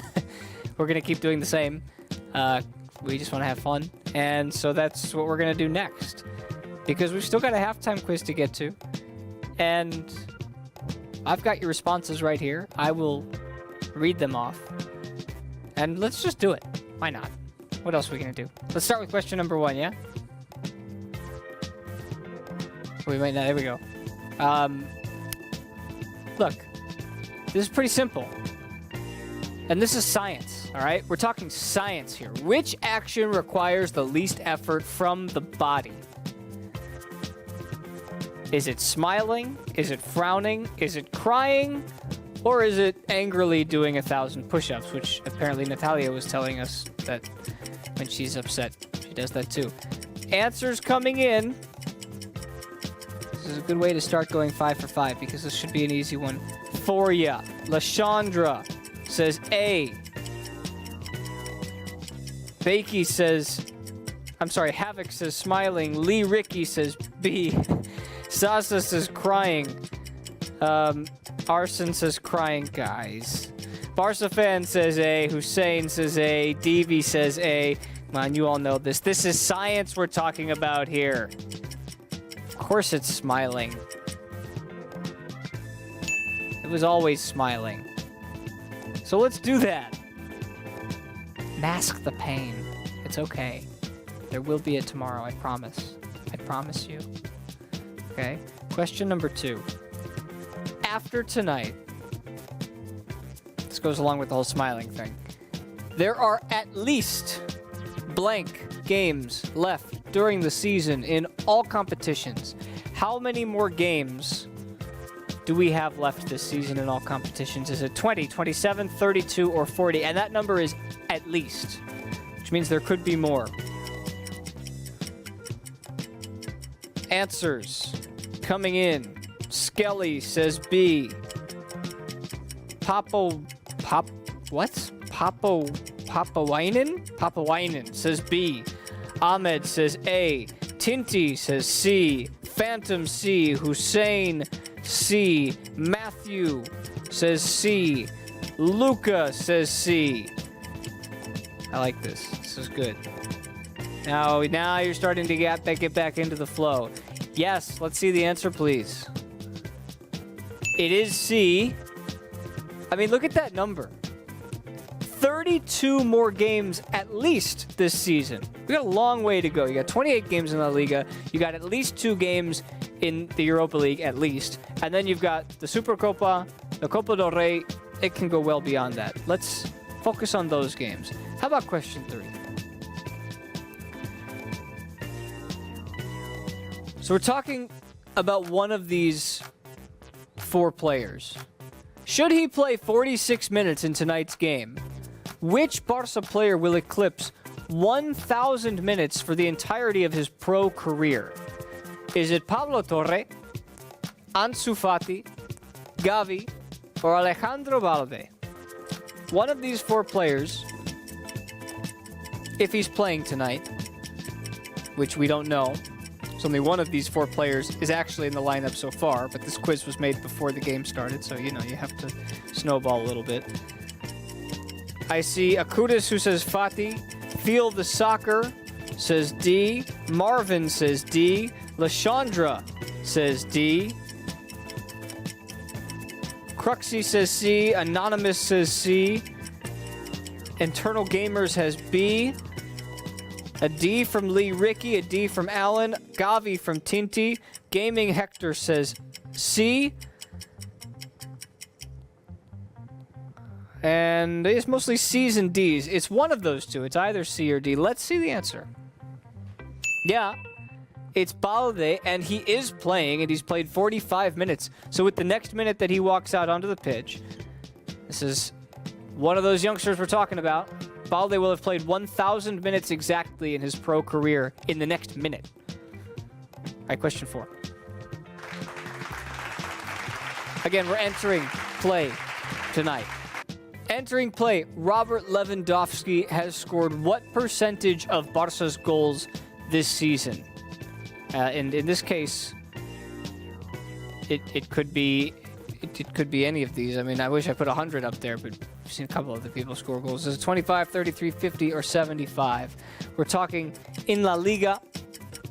What percentage of goals has he scored this season? Hussein says B. Hussein's on a roll today. Phantom says B. Kuba says C. Carolina says C. Hamza says C. Matthew B. Matrix D. Natalia is playing. B. No, it's not you. It's a different Natalia. You're not the only Natalia. Lee says B. Hussein D. Amanda B.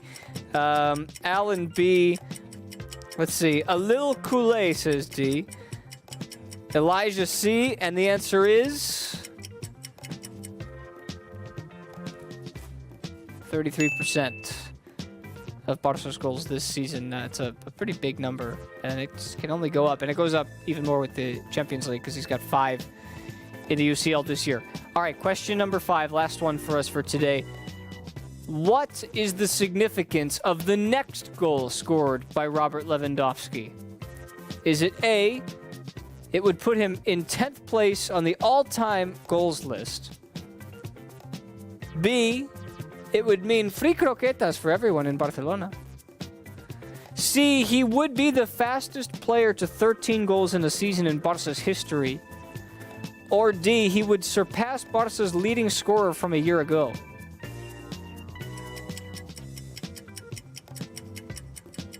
Number would be 13. He's on 12 goals right now. Answers coming in. Silap says C. Remixfy says A. Alia says A. 10th place on the all-time list. Arwen says C. Nobody thinks it's B? Really? Come on. Hussein C. Billy C. Ahmed D. Carolina D. Luka Markovic D. Andre D. Tinti C. Supertub C. Piranha. That's what I call Luke, my dog. C. Amani D. I'd say about half of you have gotten this right. Let's take a look at the answer. Yeah. Last year it was Memphis Depay with 12, and Levy's got 12 already, so one more goal and he's already in front. So congratulations to those of you who have just taken your mind off of everything else that's going on in the world for the last 5 minutes. We appreciate you being with us. We do have a second half of football to play. We hope you stick with us because there's a comeback on the loose, and Robert Van Eckhout's going to lead it. So over to you, bud. Yeah, why not? I mean, I'm in charge of bringing you all back to earth, as Spence was saying, back to the game. Look, guys, it wasn't the first half we all expected. I think we all hoped that Barca would come out and try and perform at the level we saw against Villarreal Athletic Club, and Bayern hit us early and took us out of the game. We have a whole second half to try and at least improve what we saw in the first half. I'm not even going to say equalize or win. We'll see if that happens. 45 minutes is plenty of time for it, but Barca, let's see if the half-time talk, cooling their heads, makes them a little bit better in the second half. See, I don't think at this point it's a matter of result. I think at this point it's a matter of self-confidence, a matter of image, a matter of pride, and a matter to play the football you haven't played in the first half, because I think Xavi probably has many things to change inside there, because there were many things not working out. And only the last 5 minutes we saw something of the team.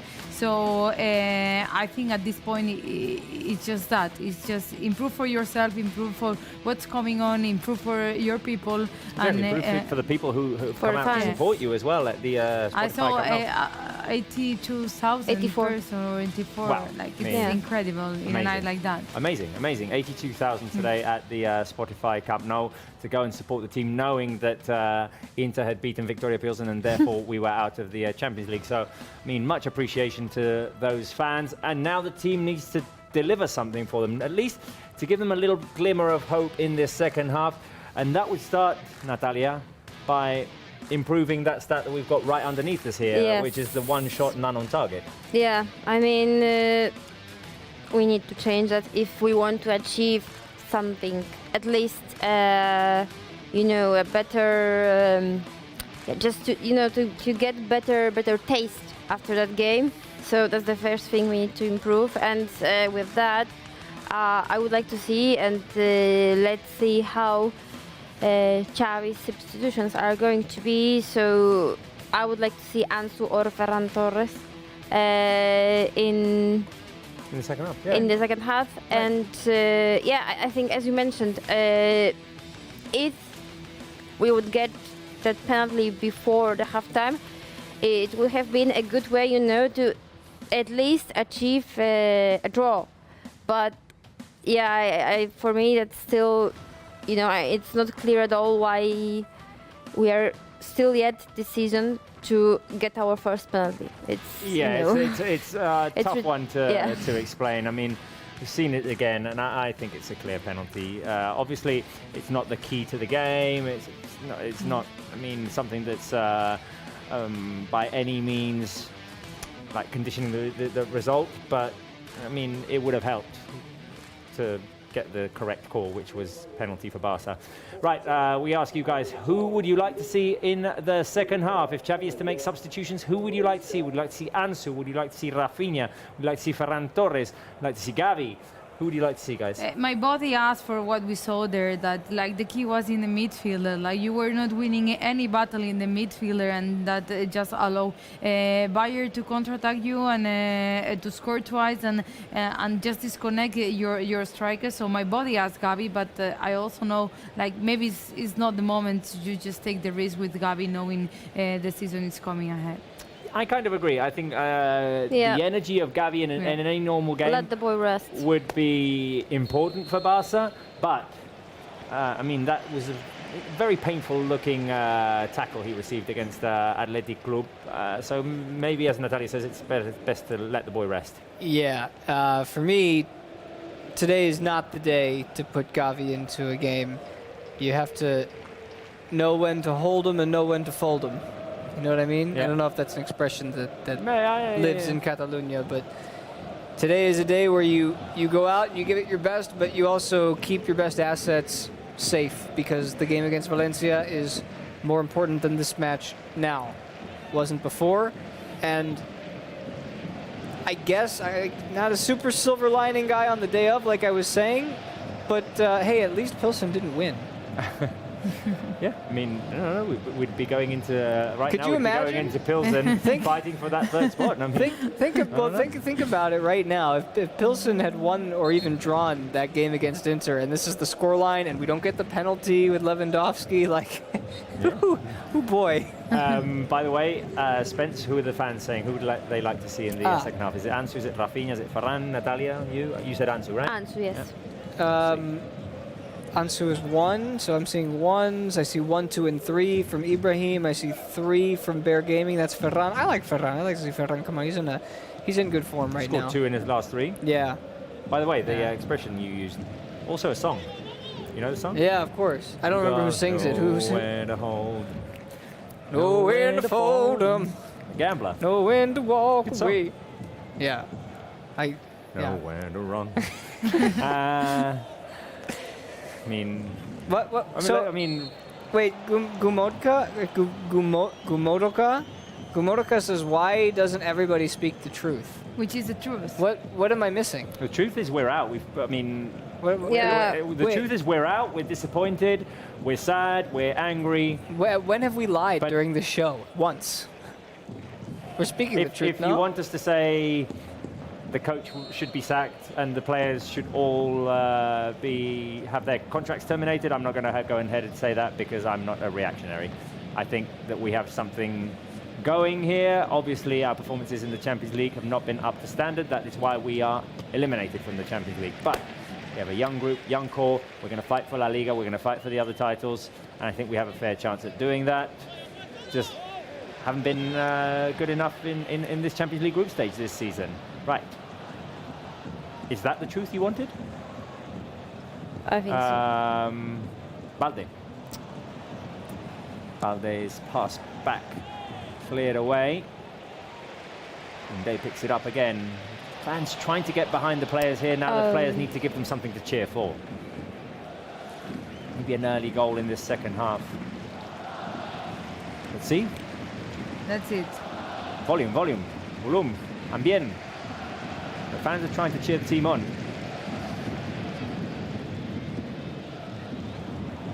Lewandowski trying to lay it off. No one there to pick it up. Haven't seen anyone warm up yet.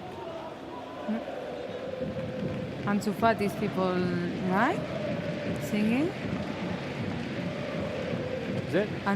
Ansu Fati, ole. Yeah. So maybe he's warming up now. Yep. And Maybe. they haven't shown. They haven't shown us.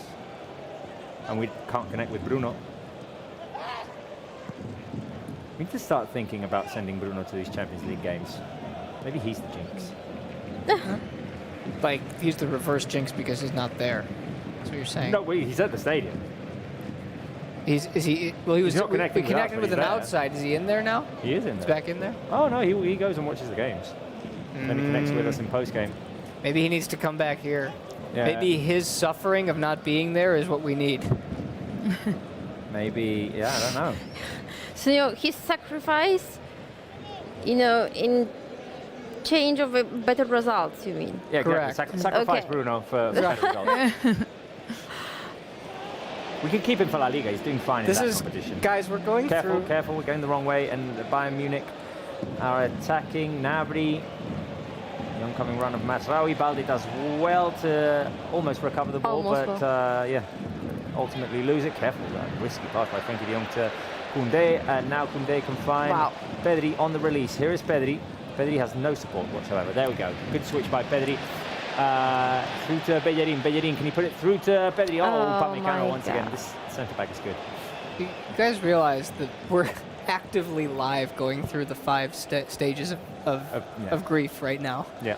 It starts. I mean, it starts with denial, which when the Apparently we've been doing. which when the Plzen game started, we were all okay. we were all like, no, it's fine. Plzen's going to pull off a miracle. Then it's anger, which we were like, our stomachs sunk after 1-0, 2-0, 4-0. The next one is bargaining, which I think is the one we're at right now because we're trying to sacrifice Bruno to the football gods to bring something back. We can keep saying we can keep him for La Liga. He's doing fine there, but just try and change our pitch side reporter for Champions League games. So if we're in step 3, which is going through 3 steps on one day is nice. That means we're making good progress. The next phase is depression, which is probably going to hit us tonight when we hit our pillows. And tomorrow morning. And then tomorrow morning. You know when it hits me the most is the morning after when I have to get up. No, when I have to get up and go to work, and it's like, oh, really? There's the depression. For me, it's watching the news the day after. Oh, I don't watch it. No, don't watch I it. try to put the. Here, Barca on the counter attack. Go, Dembélé. Come on. Come on. Vamos, Dembélé. Come on, He's boy. been chased down. He's going to have to run inside. Lewandowski's going to chase the ball, and Dembélé ultimately What didn't have enough good control of the ball and was dispossessed. The morning, the toughest moment is the morning after for me, like getting up and coming to work. After the Bernabeu, no, which one was it? After the Inter game, that Thursday, coming into work. I'm not gonna lie, it was a tough one. But we have a fantastic job, Oh so my God. can't complain. Well, and it gives us, the good news is the last stage is acceptance. That's I true. think I've gone through acceptance beforehand, though. Did you ever watch the show Monk? Oh, Balde with a good run. Come on, boy. Barca needs to cut one back. Here we go. Pedri inside the box, on the edge of the box. A shot by Busquets, left-footed over the crossbar. aye. The team has been playing better in this second half. Yeah, they come with different feelings. It's a little spark. Trying to be ignited. As you guys mentioned that you are not reading social media after the game, so it's difficult for me because I'm working In social media. so Yeah. it's impossible not to read it. Right, who's warming up down there? I can see Rafinha. And I think I can see Ansu. I think it's Ansu. There are 2 more. Or maybe they're the physios. Definitely 2 more bodies there. Couldn't quite figure out who they were. Now Koundé, good anticipation. He's going to run forward. He's got Dembélé. Dembélé tries to get past Davis. Dembélé's going to try and play wide. Dembélé back to Busquets. Busquets hangs onto it and passes to Koundé. Good little hesitation by Koundé to pass it back to Ter Stegen. Liking what we're seeing from Barca in these early minutes of the second half, a lot more than what we saw in the first. Now, I mean, let's try and get Ulreich to make a save. Hasn't had to make one yet. Switch over to Dembélé. Bellerin back to Dembélé. Dembélé tries to switch it over to Balde. Musiala intercepted and was fouled by Balde.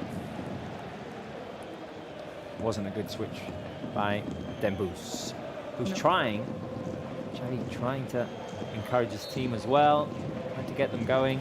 Still convinced that one goal can energize the Camp Nou, can energize the players, as long as it doesn't come too late. And I think that's why the changes should come earlier today. Like, I think it's right now the moment to put Antoine Ferran up there. They have proof. I'm with you on that. Bellerin, good attitude to recover the ball in front of Mane. Bellerin back to Kessié, Barça in possession. Just a little bit more threatening than they did in the first half. Here's Pedri. Koundé gonna feed it out wide. Dembélé, see what he can create. Dembélé, inside pass to no one. Lewandowski thought he had someone behind him. Let the ball roll. And careful now with the run by Mane. He's stumbled a little bit. Kessié did very well to keep up with him. Well done, Kessié. Kept him. Bayern still have possession.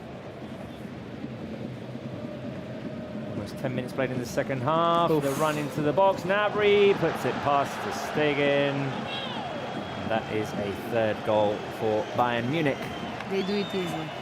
They did it so easy. Wow, that just looked so easy. Oof. In the 10th minute of the second half, Gnabry makes it 3-0, gets in behind Balde. He's offside. Oh, he's offside. Well, he won't be, but he's offside. I think he might be offside.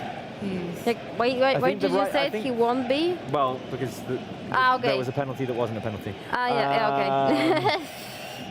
I think his right shoulder is slightly ahead of Balde. Yeah, And from the cheese of the Camp Nou? I think it's disallowed. I think it's disallowed. Well done. Yeah, it's disallowed. Hey, come on! He remembers how to... But clean it. I was ready to use one of these balls. Why it's still 3-0 at the... but that's graphism is just... There you go. Oh, Frankie de Jong with the run forward. Right now. Go, Frankie. So I was ready to grab these, use them as a blanket, and go to sleep. and say good night. If Bayern score a third, I might just.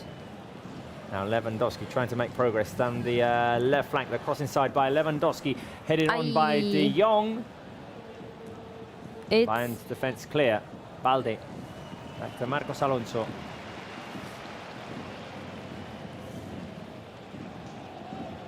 Barca caught a break there. Slight offside by Gnabry, who'd scored the third. Here is Koundé. Koundé with Dembélé. Bellerin with the overlap. Dembélé's going to drive inside. Dembélé with the switch over to Balde. Balde cross inside, headed away easily. Marcos made the run forward. A little flick. Marcos inside the box. Marcos, can he do something? Lewandowski on the turn, trying to shoot. Blocked. Just all looks very complicated when Barca players get into solid positions. Sabitzer is down. I think Marcos should have tried in the first time. He was looking for Lewandowski because, of course, he's the one just finishing these situations. But there were too many Lewandowski receives the ball. He's immediately got 3 Bayern players swarming him. And Marcos, the problem is he comes off stumbling off of the body to body with Upamecano. And it's substitution time for Barca. Ferran and Rafinha. So Pedri is taken off. And so is Busquets. Is that true? Busquets and Pedri taken off. Ferran and Rafinha come on. So how are we playing now? With is it a 4-2-3-1? It's a 4-2-3-1. Okay. So it is Kessié and de Jong in midfield.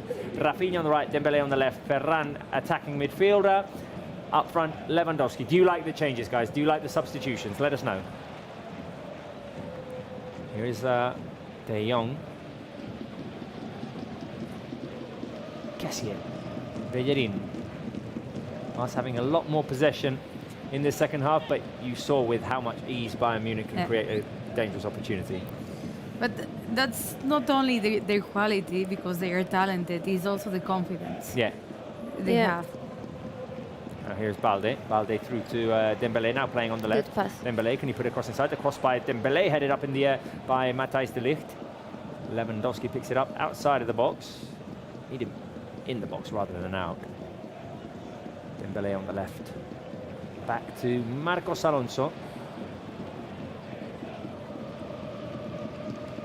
Also playing with a 4-2-3-1, changing system for Xavi, trying to look for a reaction, trying to look for a potential situation in which we can at least equalise. No, it's not. He didn't touch. No. Goal kick to Bayern Munich. Seeing the replay of the disallowed goal. As Gnabry had a right shoulder ahead of Balde. That goal that was disallowed. More from Barça on the edge of the box. Musiala takes away the ball. Back to hit the hour mark. Not looking good, guys. 2-0 to Barça. And obviously, might have been a yellow card, maybe. Yeah, for Mazraoui just refusing to give Balde the ball when the throw-in was given to Barça and bouncing the ball hard off of the turf. Now thrown to Bayern. Important last half hours, because how you end the game today can affect how you go into Saturday's game at Mestalla as well. Of course. And yeah, but you know, just before El Clasico, we were talking about how to change the chip. You know, after the Inter's game, you need to change the chip and go to El Clasico, you know, with a cool head. So at that time, it didn't work. But yeah, right now the players, they know that La Liga is right now the most important competition, and we need to stick to that. Xavi needs to stick to that. From now until the World Cup. Well, until the World Cup, the most important games are in La Liga. I wouldn't be surprised if next week in Plzen we see lots of players rest. Yeah, and a lot of potentially one or two players maybe making debuts. Yeah. I think that's maybe very we are going possible. to see Pablo Torre. Maybe, maybe it's the day that we see a lot of Pablo Torre. Maybe it's the day that we see 15 years old. More of the players who played less, definitely. Throw into Barça. No, substitution for Bayern Munich. Milan comes on. He's got a good goal-scoring record against Barça. Choupo-Moting goes off. He was the scorer of Bayern's second goal. The Bayern fans who were at Camp Nou today obviously happy. And there's a second substitution coming. Let's see who's going off. On comes Müller. Upamecano off. Pavard on. Pavard, I think, got injured in the game in Munich.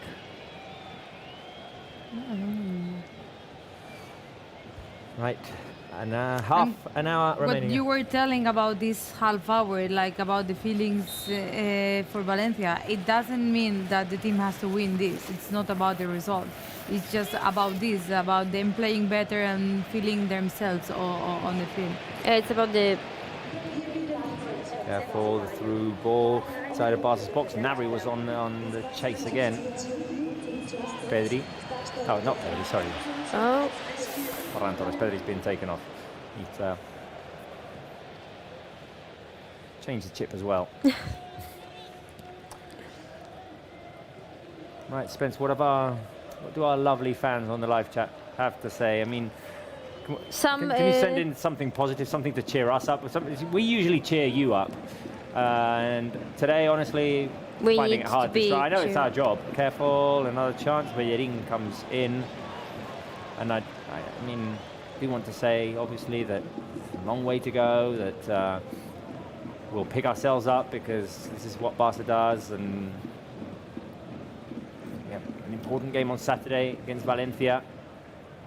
And we're going to try and win La Liga this season, but here's a long ball by Rafinha. Lewandowski back to Ferran Torres. Ferran taken down.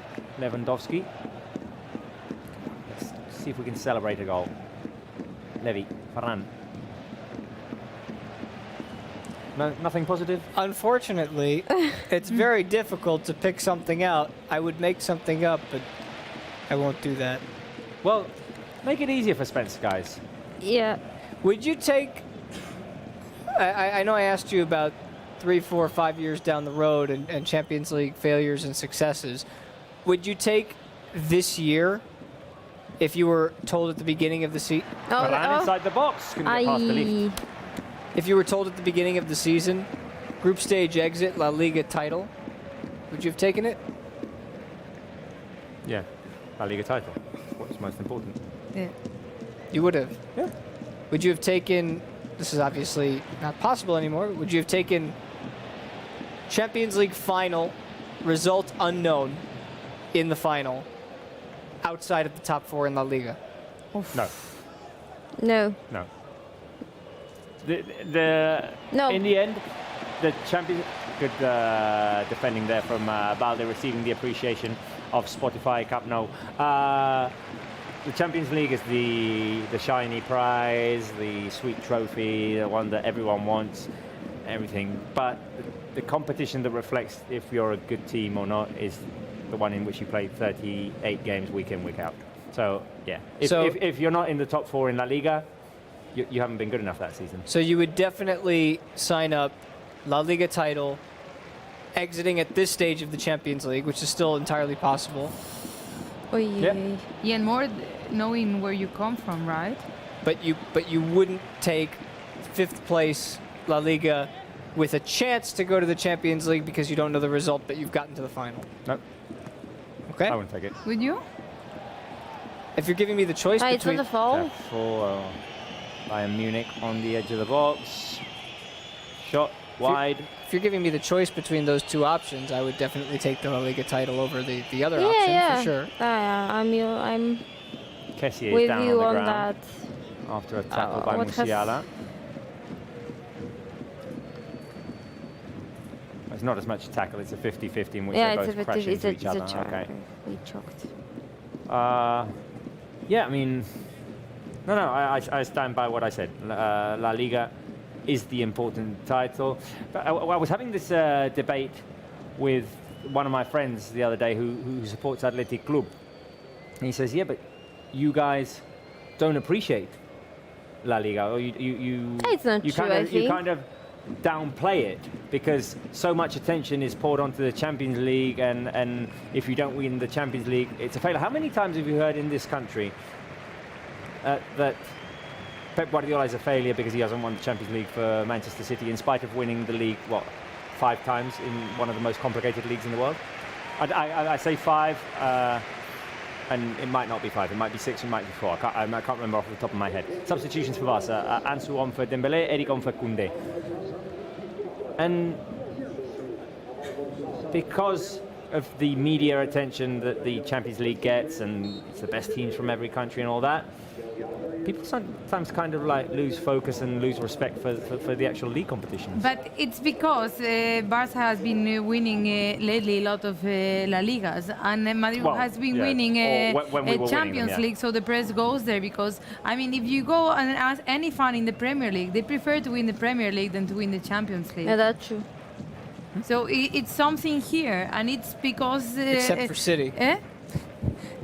Right now, but if you asked 2 years ago, they would have preferred to win the Premier League. Now they have been winning the Premier League lately, so they also won the Champions League. Yeah. And obviously I'm not sitting here making excuses like, no, the Champions League is not important. Yeah, the Champions League is very important, obviously, for prestige, for, morale, because it's a very important competition and all that. But I think sometimes people tend to downplay success in La Liga very unfairly. Once you've had it a lot.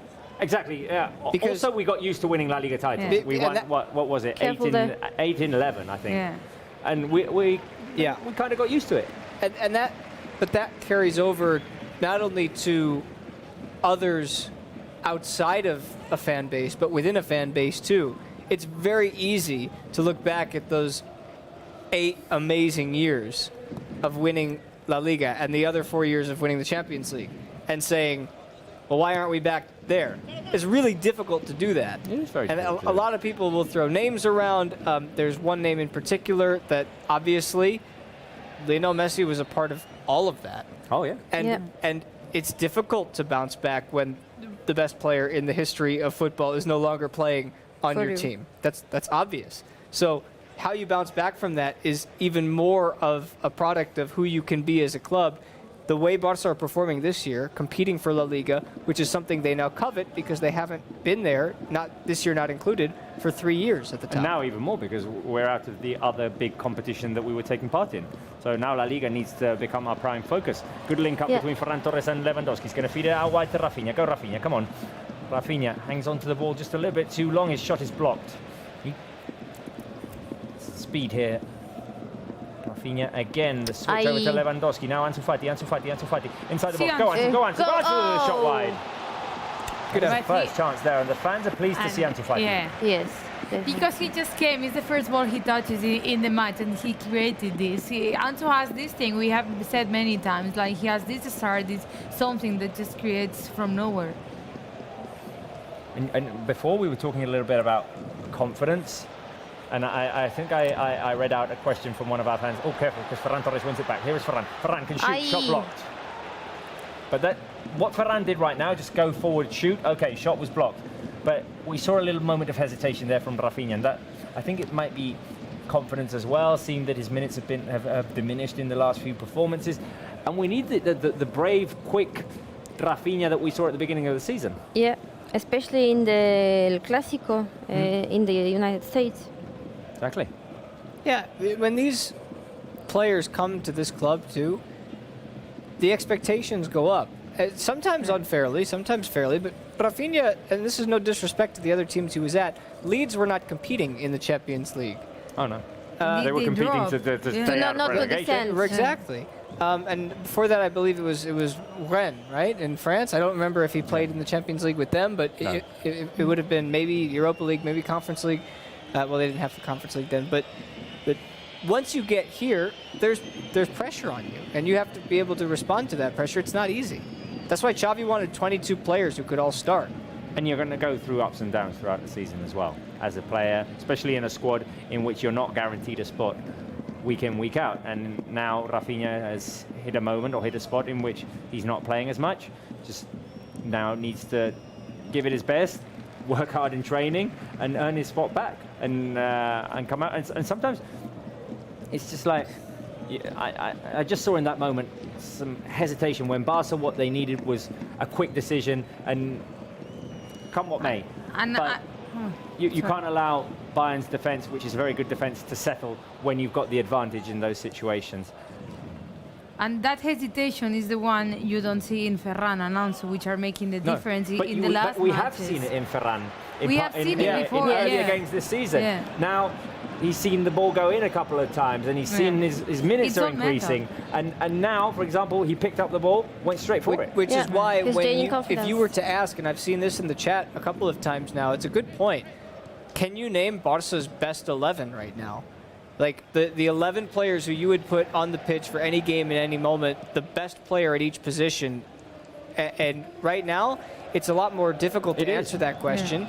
And in addition to that, the answer also changes throughout the course of the year. And it's up to Xavi and the staff and the players to be the best 11. Go Balde, driving forward. He's going to switch it over to Rafinha. Brings it down to Chisler. Now prove yourself, Rafinha. The ball to the edge of the box. Ansu Fati, can he shoot? Shot blocked. So many Bayern bodies. Many shot blocked today. Well, I have to tell that if someone has to be in that 11, it has to be Balde, because he's impressing me today. Like, he has earned so much to be there in the Champions League. He wasn't starting. Today he starts, and I think he's really performing well. Balde is a no-brainer, right? If we're making the 11. Frankie de Jong. Frankie de Jong is... But which position? That's the next question. Where are you putting him? You know?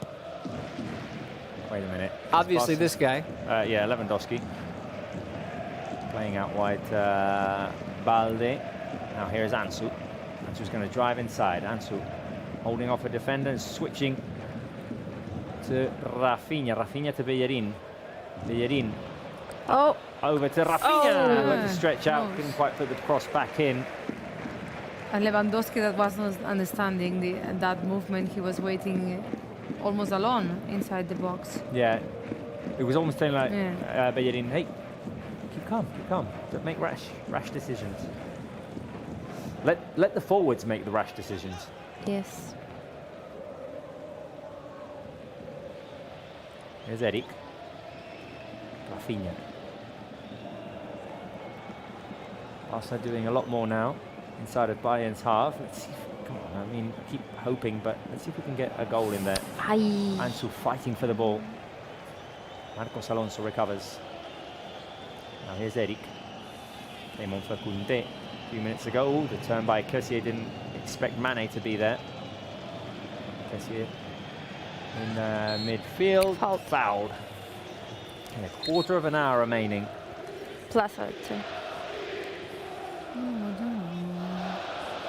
Camp Nou supporting the team. Some fans sitting there looking sad. Fair enough. I mean, fair enough. I like that they're staying until the end, though. I mean, we saw at half-time a video of some leaving. Yeah. Which you would understand the frustration as well. I mean, why would you come to this game? Yeah. To leave. Here is Balde making a run forward. All right. Who, unfortunately, is yet to make a save. I mean, we don't know if he's good or not. 15 minutes remaining.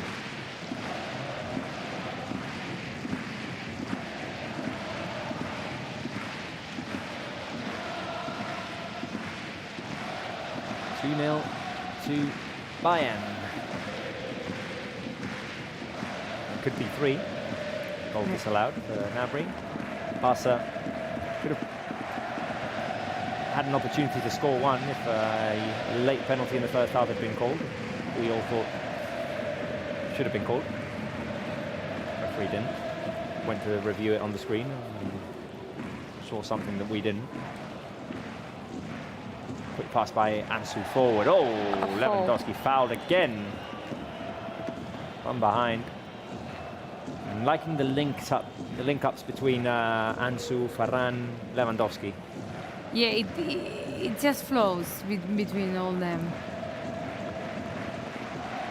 And that's what the team needed, because in the first half we saw many individual actions, not choral group, and when you have this defense, that it's difficult to move if it's only one player going forward.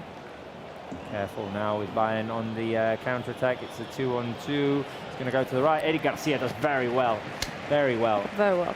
Good defending by Eric. I'm sure some love for Eric, because he receives a lot of unfair. I was just going to say, I'm sure that in the next press conference that he sits at, he'll get another 5 questions about how he's handling the criticism after making a play like that.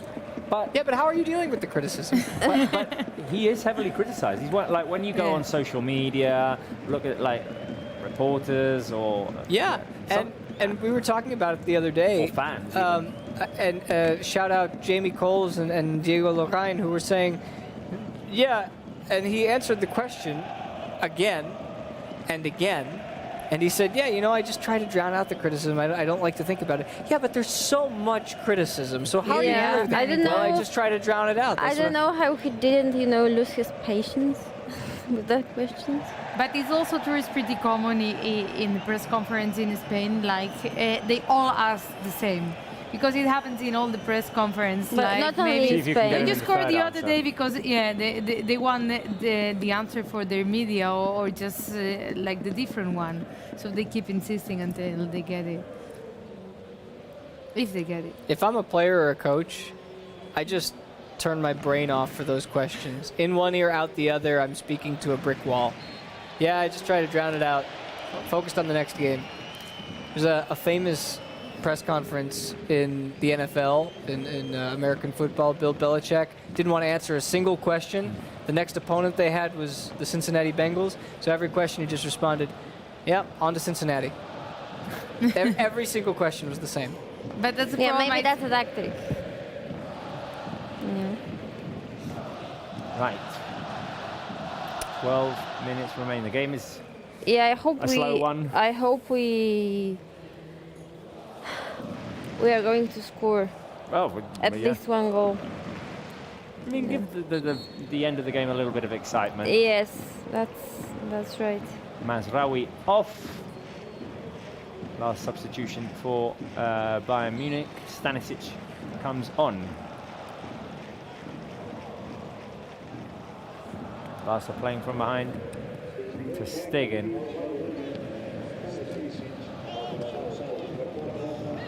Throw into Bayern Munich.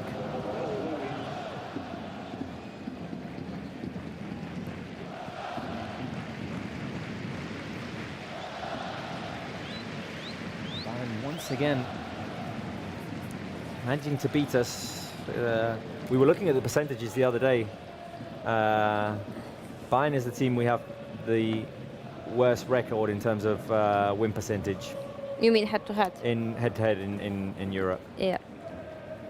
Because we won only twice, if I'm not wrong, against them. Only twice. 4-0 at Munich. 4-0 here in 2009, and 3-0 here in 2015. Careful, the opportunity. Gnabry into the hands of Ter Stegen. Moledo, do you remember the second team win percentage? Bayern was the worst, and we looked at it yesterday. Which one was the second one? Do you remember? Tell me in my ear. Let us guess. No, yeah, exactly. You'll only tell me. We looked yesterday at the teams that we have the worst percentage of wins against. Bayern was the first. Can you remember the second? He's going to tell me now. Oh, Rafinha wins the ball back. He's inside the box. Rafinha, Lewandowski. Oh, I can't believe. We not score there. And a handball. Offside. Handball. Okay.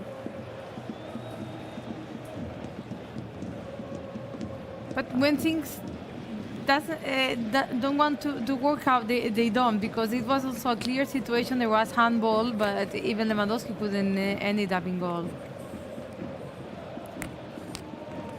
Right. Corner? Can you guess?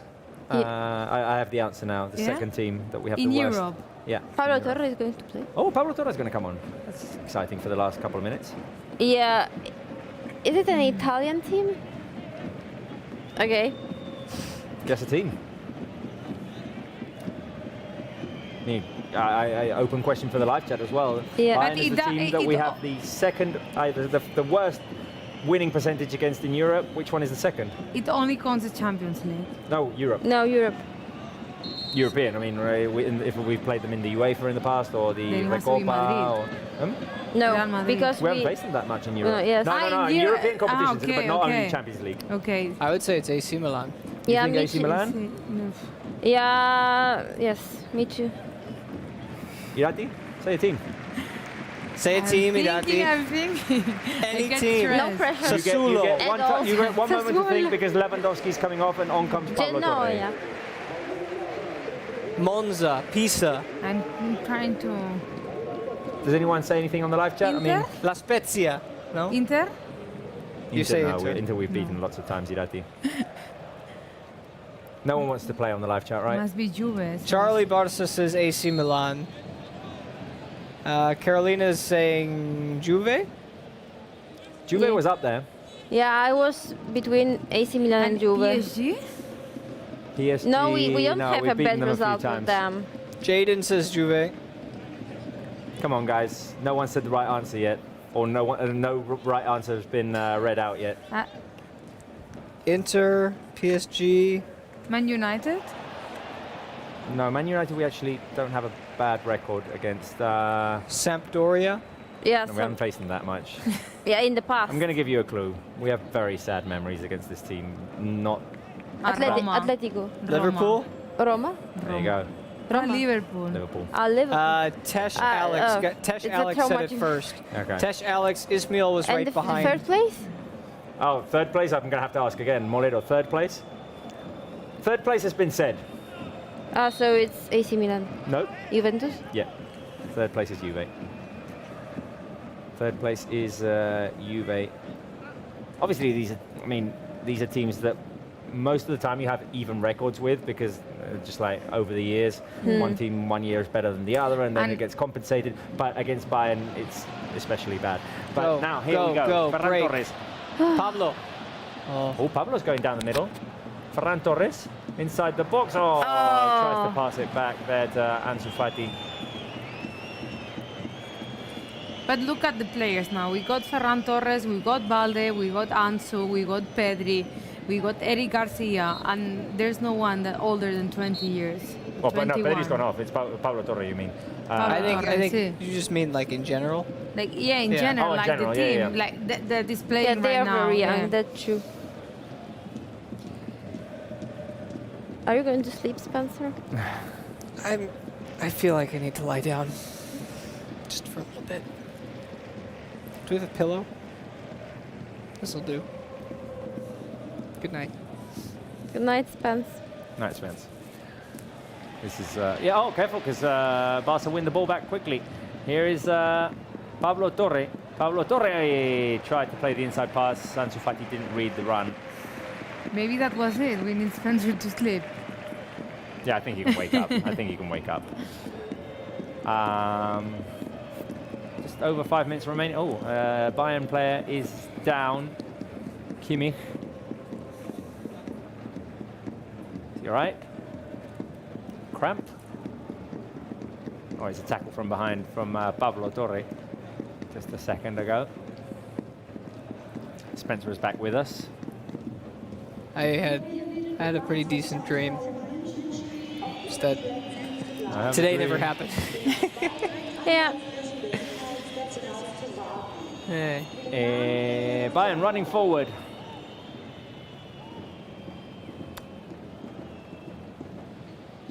I really did think today that we were going to win. Yeah. You know, sometimes we try and keep our predictions like happy and always predict wins. And generally, I always think that Barca's going to win, but sometimes you go into the game knowing, this might be a little bit complicated. But today I had a feeling that we were going to win. Especially because in Munich, we proved that we could beat them. Yeah. But today, Bayern were better than us. My mind goes to that international break. Just break everything down. You know, that international break, well done, FIFA. Very well scheduled. I still go back to now. Think about where we are in the 5 stages of grief, which we're not quite at acceptance yet, but I think we're in that depression stage now. We've gone from bargaining to depression. But imagine what stage we would be in right now. Everybody watching at home, how you feel now after these last 86 minutes if Plzen had taken points off of Inter. But I think we would have seen a different match. Of course, we saw in the first minutes. But that doesn't mean that the result would have been any different. You never know. Of course you never know, but I'm saying what we're watching now, what we're seeing now, I agree with you. I think it would have been different because they would have been in a different mindset fighting for something else. But imagine right now, I'd have to think that we'd be in the anger stage. And I'm not as angry now as I was an hour ago. Yeah. I thought it was, I mean, obviously the schedule is set beforehand, so we knew all along that this Inter-Viktoria Plzen game was going to happen earlier than the Barca Bayern. But still, I mean, when there's stuff at stake, this game should be played simultaneously. They could have changed it. Yeah. I feel, anyway. Where you play one group in the early window all together. You know what I mean? They played, what was it? So Barca is Group C, so you had Inter Plzen, and the other game was Club Brugge and Porto. Porto, yeah. So just have the two teams from the same group. Exactly. Yeah. I think that but I think they do it like this. So if you want to see Barca, you want to see also the other. Well, yeah, no, but I mean, it's like Game 5 and Game 6. It's more likely that there's going to be stuff at stake, and it makes sense to be playing simultaneously. Yeah, nobody's ever accused UEFA of not giving the people what they want. I mean, you got Lewandowski versus Bayern, you got Haaland versus Dortmund. This is what they do. Yeah. You mean the draw was meant intentionally? No, I'm not saying that. was another one, wasn't it? I can't remember. Well, anyway. How many extra time do you guys feel will be added? I mean, I'm hoping 30 seconds. And that's stretching it. Does anybody else want to cry a little bit? No. Yeah, the bright you know, lights, like on that yes, meme. yes, just, because of the bright lights in my eyes tonight. you know, they cry a lot. You know that meme Which, yeah. with just crying. I'm almost I there. think One minute I'm remaining. in the acceptance stage. I'm getting like- there. Yeah. Yeah. To be honest, I mean, you had like a slight glimmer of hope, but very little trust that the miracle could happen. So I'd kind of accepted beforehand. Yeah, that's true. Although I had accepted thinking that we might win tonight. Yeah. So might take a little I bit was- longer to reach acceptance in the actual defeat tonight, not the fact that we're out of the Champions League. Let's see, come on, one goal. There you go. Ferran, One. out wide. Just one. Rafinha. One shot. Rafinha inside the box. Rafinha, can he put it across inside? Rafinha, the ball headed up in the air and it's a corner kick.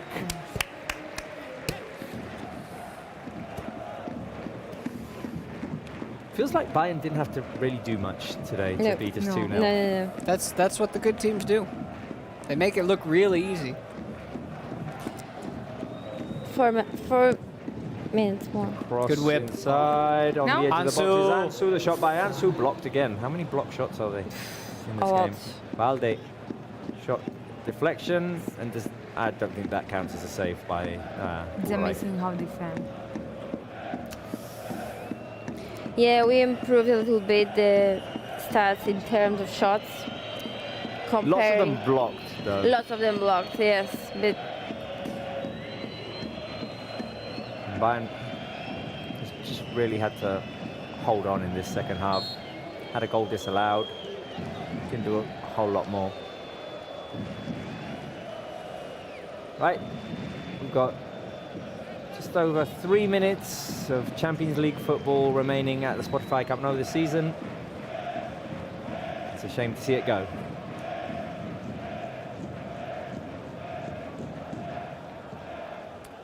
Men's Balde. Champions League, because we are going to see Women's Champions League in the Spotify app now. True, true, fair point. true.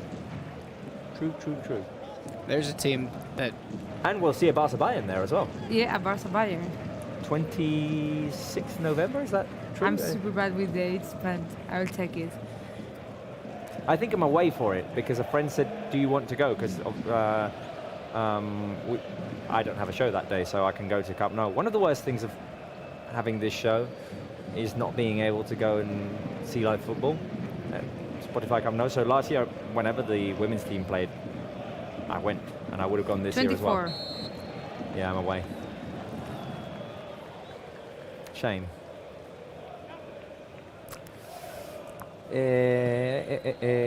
Bayern in possession. Also tried to react in the second half, but just didn't have enough.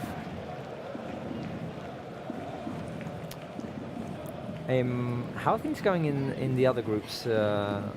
Yes, and I think Especially the Atletico game. yeah, because they were halftime they were losing 2-1. yeah, but right now they are 2-2, which still leaves them out, I think, because they were need to win both games today and the next week. Can we check that? Yeah, let's check that. Okay, so Liverpool is leading 3-0 with Ajax. No, the Atletico I'm just group. yeah. So it's At the stage. oh yeah, they're out Yeah, they are. with a draw. If they manage to score, they're still in, and they're in extra time. Let's see. So maybe we are going somehow to face them in Europa League. But the For first sure, is we can face Juventus. Until quarterfinals, you can cross. Yeah, but as I said, that's a possibility. But for sure, we can get, for example, Juventus. Right, final minute of this game.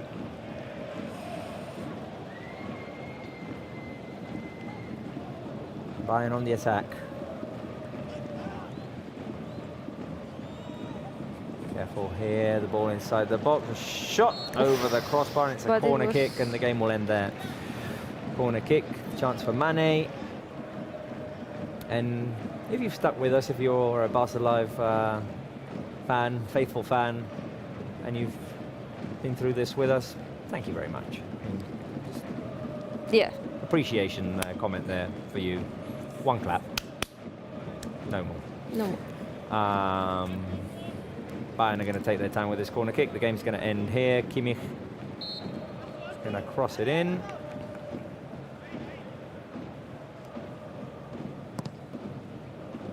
Long cross by Kimmich. Volley on the far post. Careful. Oh my God. Did a 3-0.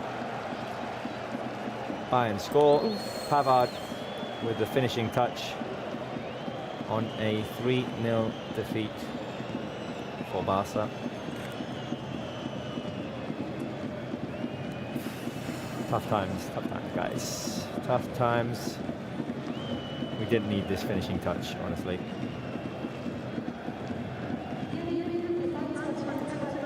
Off of the corner kick.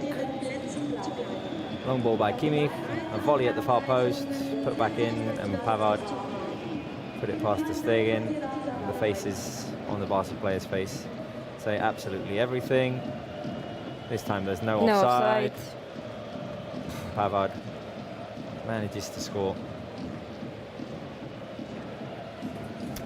Barca 0, Bayern 3.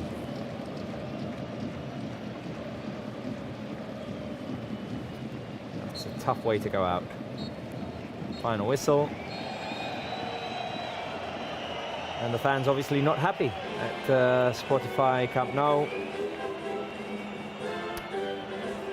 Barca are out of the Champions League. We knew that beforehand, but we've gone out with a defeat in our last game at the Spotify Camp Nou. 3-0 to Bayern Munich. It was 2-0 at halftime, and right now at the very end, Bayern managed to score a third through Pavard. It was not a good performance by Barca. I think the fact that they went into this game knowing that they were already out of the Champions League kind of tarnished everything, and yeah, the players just weren't able to pick themselves up.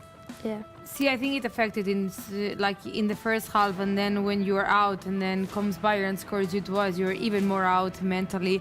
And we didn't see Barca, and we didn't recognize Barca in the first half. In the second half, they have been given a better image. But I also think Xavi, there was a point that said, okay, let's take this match to try things, to try players, to try systems and other things, because in the end everything was lost.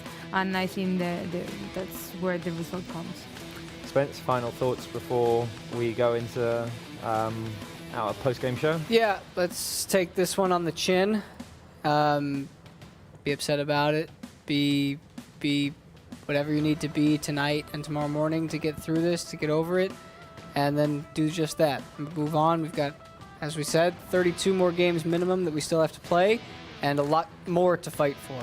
Natalia, I'll ask you about your thoughts in the post-game show. We are going over to Barca TV Plus. We'll be hearing from players, hopefully, and our head coach, Xavi Hernandez. The reactions coming from Spotify Camp Nou, and analysing what all of this means for now and for Barca's near future. For those of you who've watched us on YouTube, Facebook on this very tough night, thank you very much. And if you want to head over to Barca TV Plus, come join us.